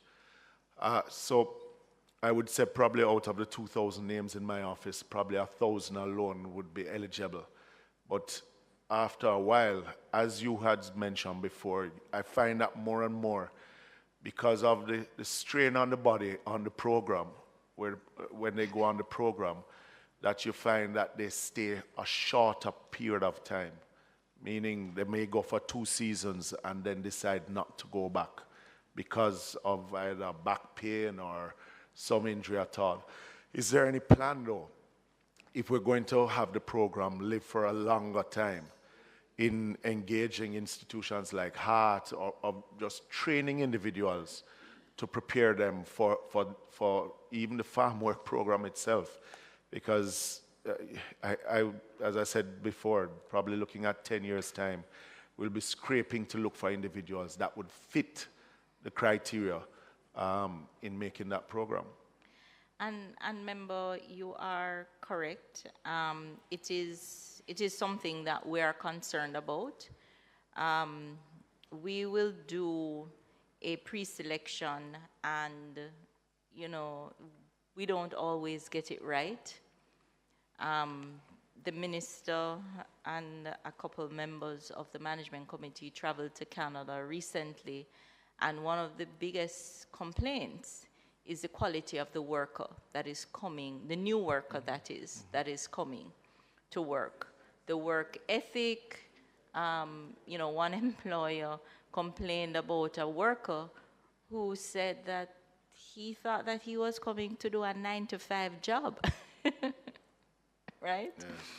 And didn't realize it was going to be so cold and things like that. So we, and I'm using the collective we, not just the ministry, but MPs and everybody involved in the program, we are going to have to redouble our efforts, because some of those employers, and some of those workers are making it bad for Jamaica and other workers. So we have to redouble our efforts to ensure that it is better to send 1,000 quality workers and guarantee the 1,000 quality than we send 2,000. 1,000 is quality, 1,000 isn't quality, but that 1,000 taints the other 9,000 that was there previously and affects their return. You know, so we have to keep, you know, the supply of good workers, people who understand what they're going into. Remember, farm work in these countries, it is not like Jamaican farm work, right? Your genuine farmer from Northern Clarendon or rural, you know, Manchester or St. Anne may very well understand the rigors of farming, may not understand the kinds of techniques, but the rigors of farming, where you wake up at 4 o'clock and you go to your field early in the morning before sun rises, because you are working when it's cool, and when the sun is up, you take a break and you go back in the afternoon. You know, so sometimes persons may feel that, yes, they're a taxi driver, they can go and do farm work, but if they are not used to that kind of, you know, rigor of farming, you know, then some may make a good farm worker, but maybe others may not. They may, but right? your pre-selection process somewhat with the questionings and have to try because and tease it I am out. sure the employer wants to know that they have, at least have an idea of what it is that they're coming, meaning farming. You don't want to go to be a mechanic and go pick apples and don't know how to pick the apple off the tree. But or I not, find are not prepared, or you're not. afraid of heights. Yes. And so you will not, you know, go on that ladder to pick the apple, for example. I know that you yourself and the minister and the team just came back from Canada, coming out of complaints from farm workers. Is there anything to report on that last trip that was made? Because the previous minister went before that and to compile, and a team was put together to compile a report on the treatment of farm workers. It was said from that report that everything is well, but I know I do, as a member of parliament, hear the complaints from time to time.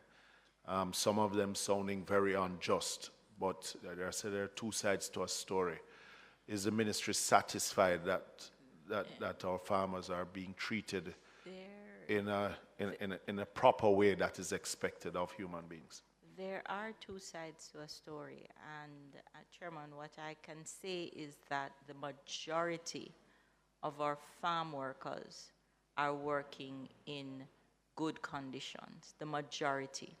But like everything, even in Jamaica, even in the US, wherever you go, you're going to have some employers that are not, I'm not going to say not good employers, they're not necessarily the best employers, right?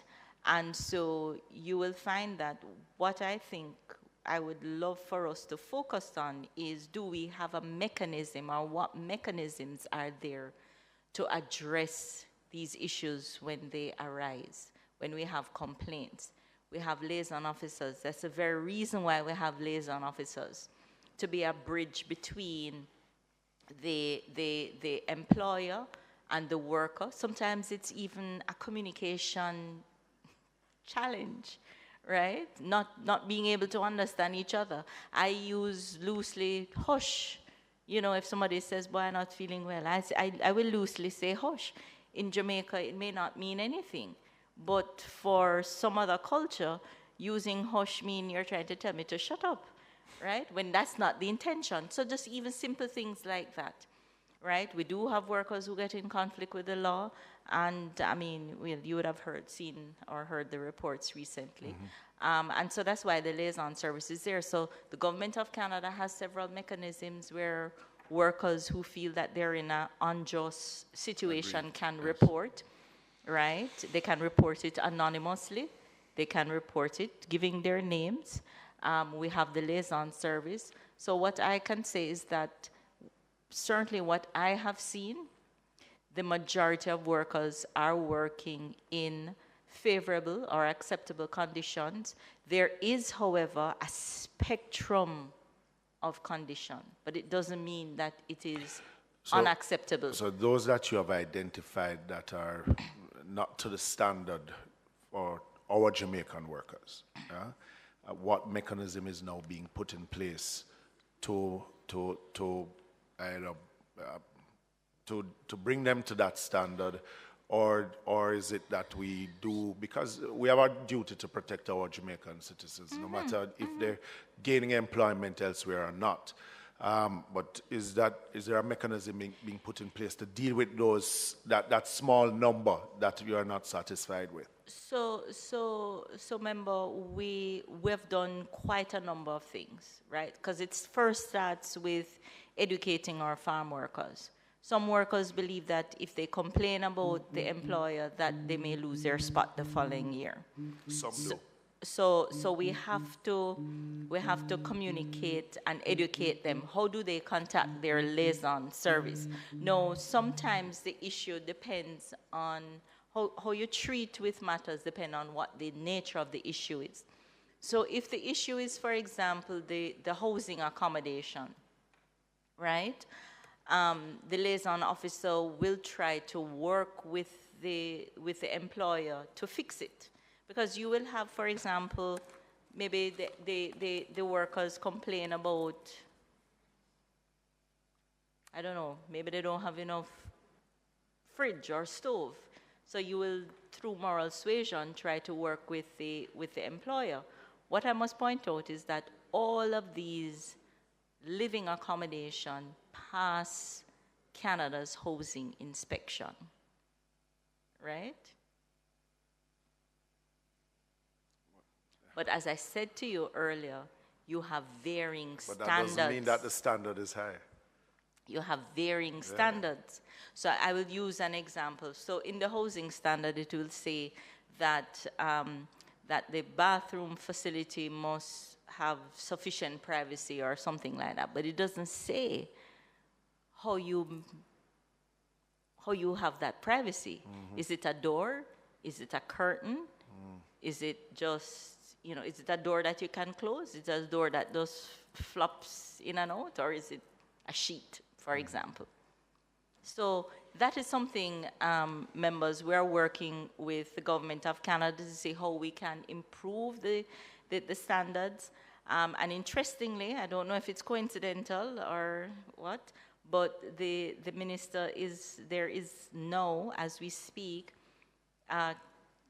Canada Caribbean annual meeting taking place in Trinidad, going on now. It ends on Friday, and that meeting takes place annually between the governments of the Caribbean that participate in the program and Canadian officials, looking at the contract that the workers receive, looking at various things that would have come up during the year that we now want to codify in the contract, right, and make it a requirement for the employer or the government of Canada, or it could even be a requirement for us here in Jamaica. So those discussions are taking place right now, and one of them is the matter of, codifying a little better, like the housing standards and so forth.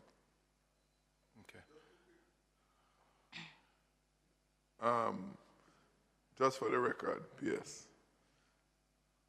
Portmore, which would be deemed in most instances an urban center, your researchers may indicate that Portmore draw people from all over the country including many rural areas. So while they're residents in Portmore, they come from strong farming districts and farming background of their own that have the experience and the competence to provide farming services. So I just want you to be mindful that as you look for farming competence, Portmore has a rich reservoir of such persons drawn from all other parts of Jamaica. That's one. You don't have to respond to that. It's just for information. Remember, that is why the ministry does accept applications now from persons in urban areas. There was a time when a minister of labor did not accept. I know of that time. Right. Yes, yes. And the second point, which the chairman stole from me, because I was about to put in an invoice to your ministry for the extensive services that I have had to provide personally to tell prospective persons that your ministry is not the employing entity, but you merely facilitate the process by doing the interviews and all the other exercises that takes place through the ministry to stop them from blaming you, not you personally, but your ministry. Thank you very much, Member So, Jackson. but based on the comments from the chairman, I'm not able now to send in my invoice anymore. So I'll hold him responsible. I'll send it on your behalf, Member Clark.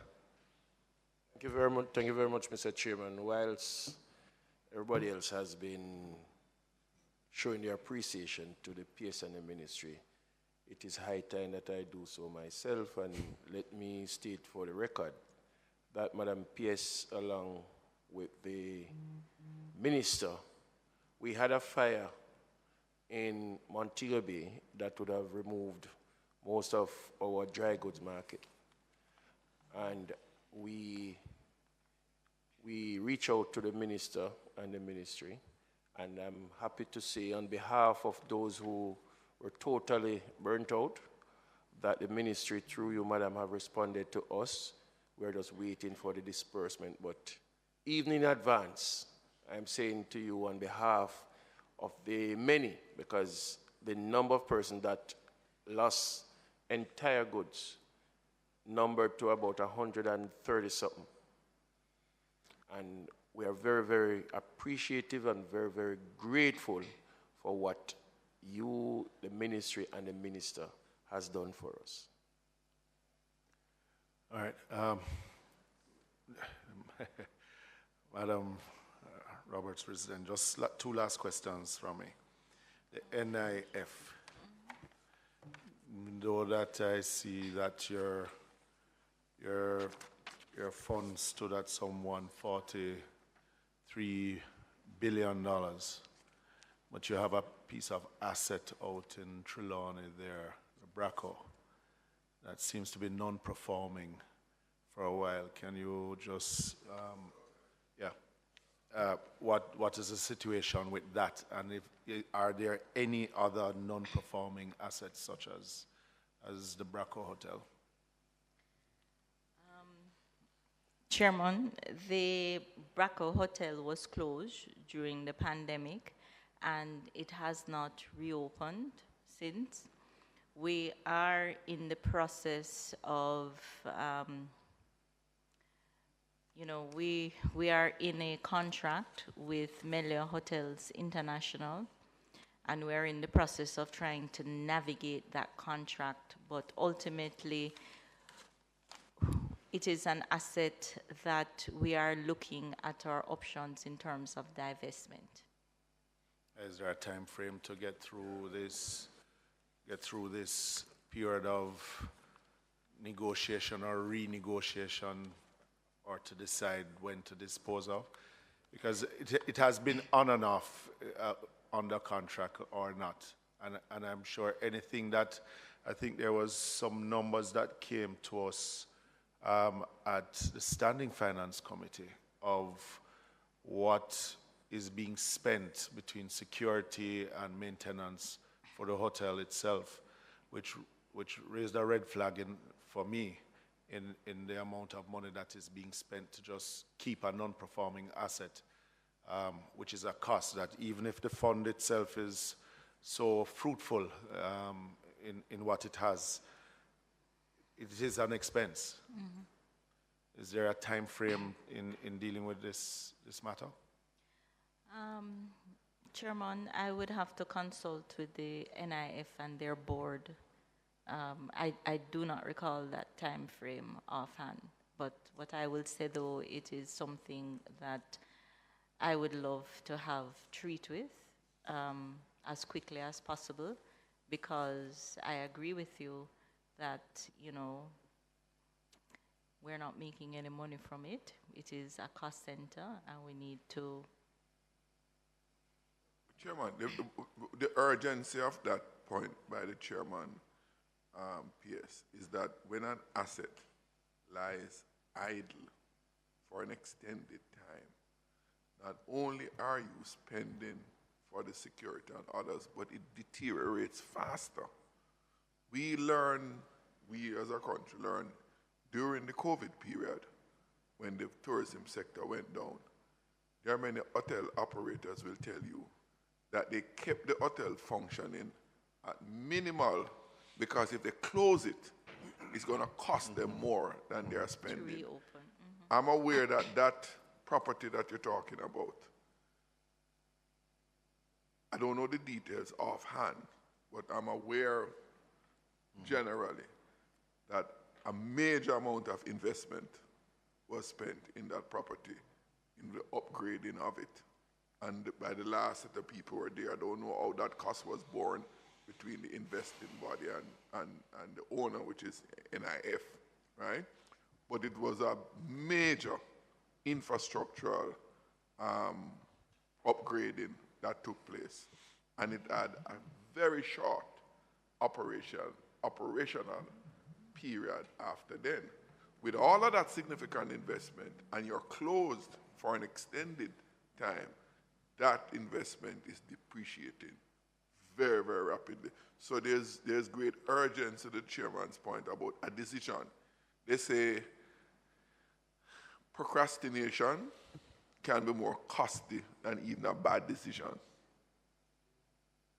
So there's an urgency in coming to a decision on it, right? So that you can minimize both the depreciation, deterioration, and the ongoing maintenance costs that you're incurring.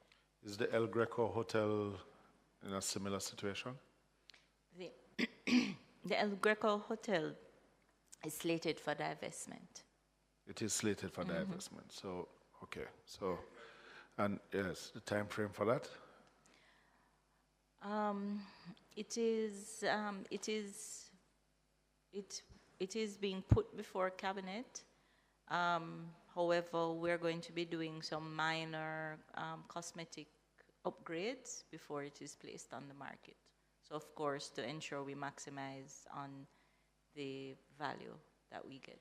How long has that hotel been basically dormant? It was used during COVID to accommodate persons from that region, and up to, I think it was earlier this year, Ministry of Health still had persons there. So I think it's probably maybe. So it wasn't being run as a hotel, but it was run right. utilizing Yes, it was being to accommodate staff and other and COVID personnel. Yes. So prior to that, how long before has it been? It closed during COVID. It closed. It closed as a hotel during COVID, Okay. and then during COVID, up to I think maybe late last year or early this year. Don't quote me on the dates. It was being used by the Ministry of Health. So we had an agreement between ourselves and the Ministry of Health. Being paid for it? Yes, being paid, yes. My original question, are there any other assets that are non-performing that is held by the fund? Or could you do your research and let us know? We have assets, right? How you define non-performing? Well, just like the hotel, when you're not earning from it, it is just sitting there as... No, well, if in that respect, apart from those two assets, I can't think of, but then I don't know all the assets offhand, because we have properties like land, and those are which is not on the study, right. yes. But no, I can't think of any other than those two. All right, my last one is on the support for to persons with disabilities.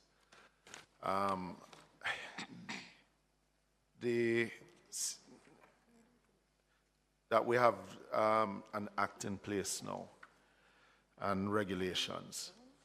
How is the ministry assessing the implementation of the act itself in ensuring that buildings are outfitted, with the municipal councils and the various requirements that are needed that the act stipulate? How is that being assessed? That we're achieving what was set out to be achieved in the act.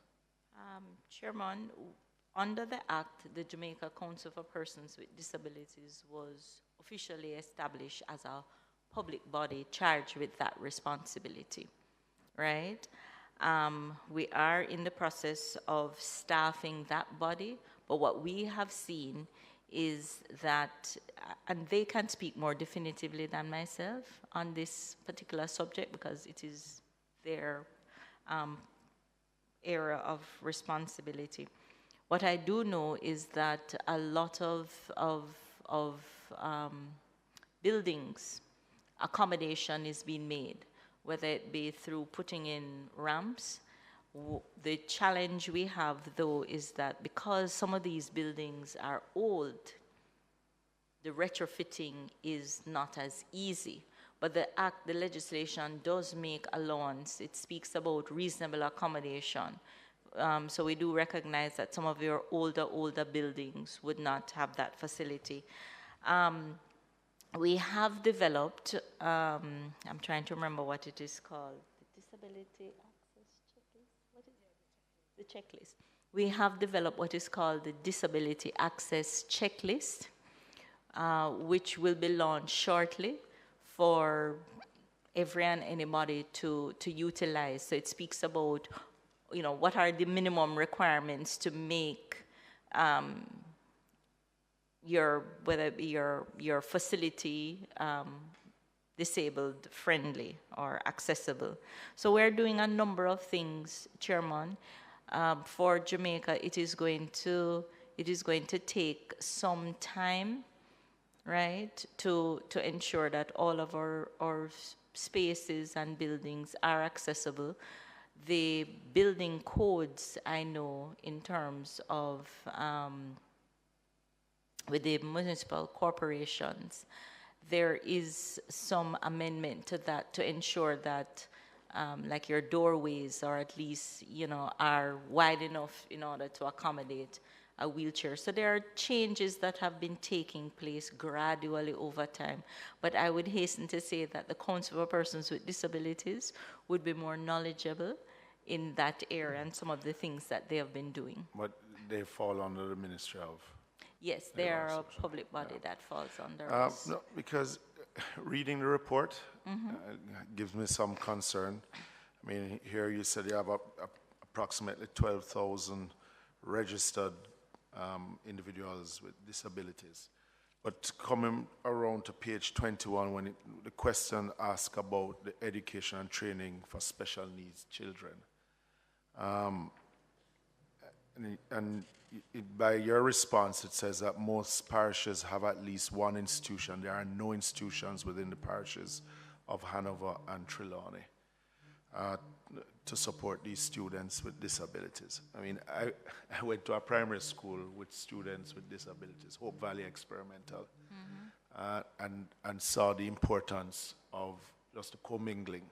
But some of these students have greater challenges, and especially how our schools are built, especially primary schools, when they're built with 2 stories and not being able to access, worse when knowing that there's a lack of space.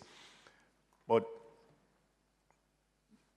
how is there some partnership with the Ministry of Education, really, in how it is that we deal with these children? Because it's not that they're all mentally challenged. but their disabilities prevent them from some probably leaving home without proper aid. How are we really focusing on these children to give them a fighting chance in life, really? So, Chairman, the short answer is yes, we do work with the Ministry of Education. We do collaborate. As a matter of fact, in this ministry, we developed what is called a code of practice for persons in education and training. And what the code of practice is, it speaks to, and that's what we do from our perspective, right?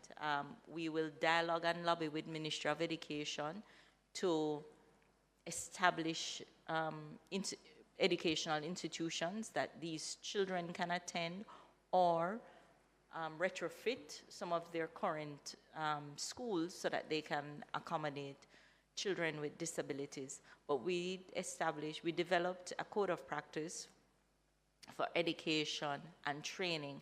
And the code of practice is speaking to what are the things you should do and consider to make education and training of persons with disability inclusive.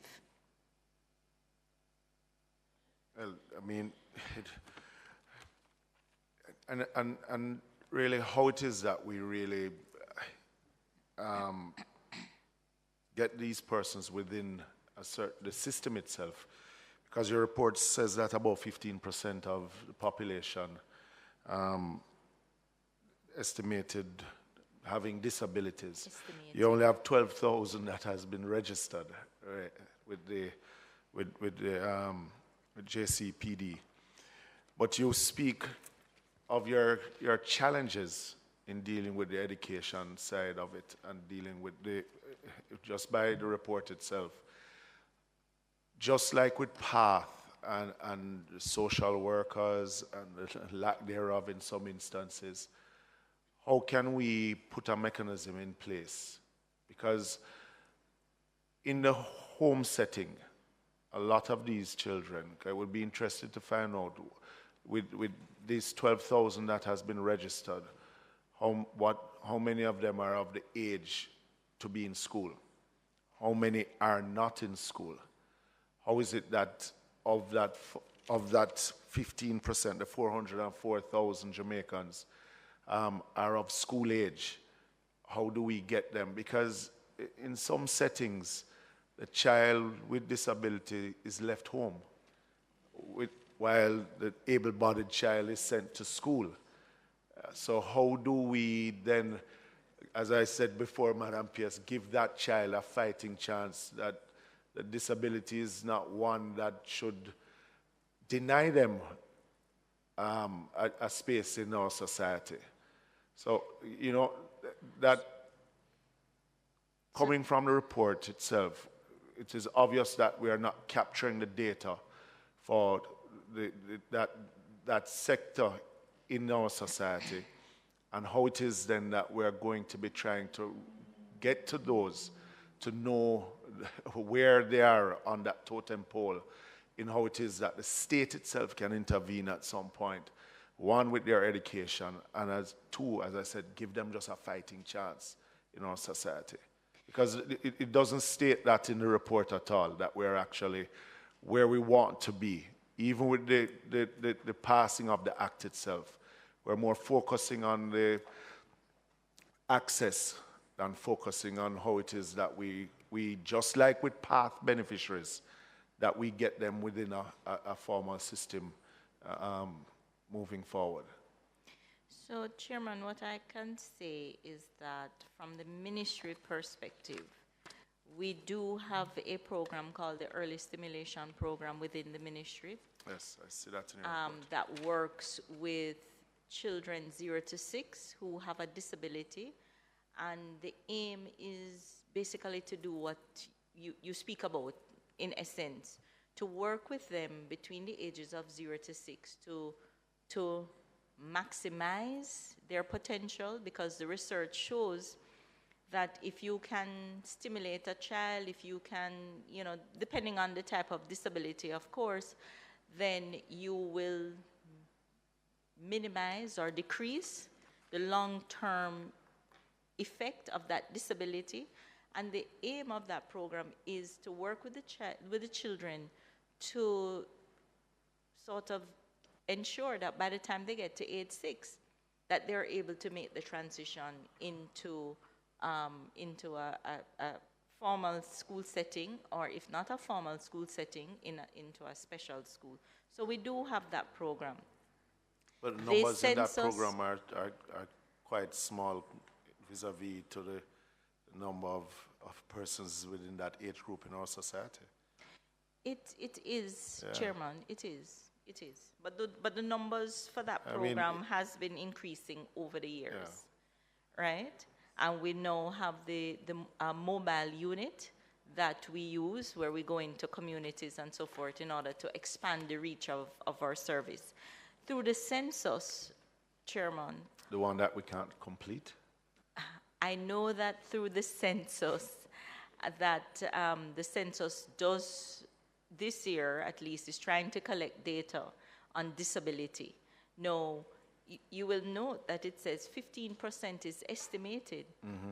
How that estimated 15% came about is based on international standards. Yeah.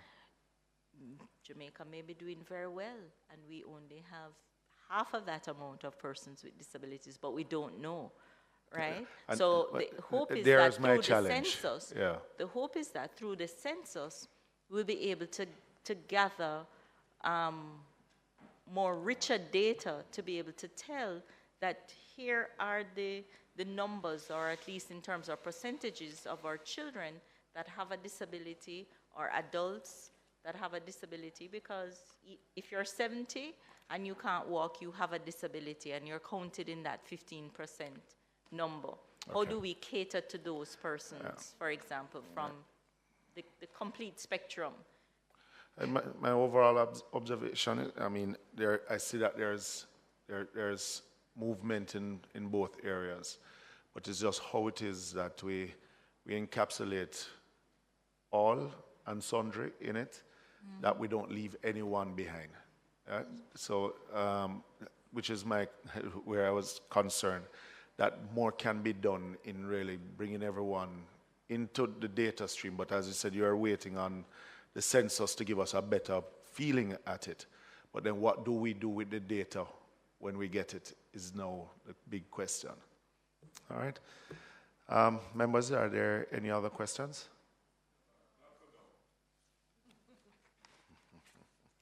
Madam PS, let me thank yourself and the team for, I know last week when you were supposed to be here, I understand that you had a very successful conference. So kudos to yourself and the team, showcasing Jamaica and how it is we do things here. And thanks on behalf of the members for your report and the deliberations that followed. Thank you. Thank you. Members, any other business? Not for today. We have received a report from Ministry of Economic Growth and Job Creation that was emailed out to you today on climate change, questions that was sent to them. The date of the next meeting, we will communicate that we have some set dates that we had pre-booked. We will have to see if the Ministry of Economic Growth and Job Creation can fit into one before we close off before the Christmas. So with that said, I move for the adjournment of this meeting. All right, and moved by Member Jackson. Thank you, members.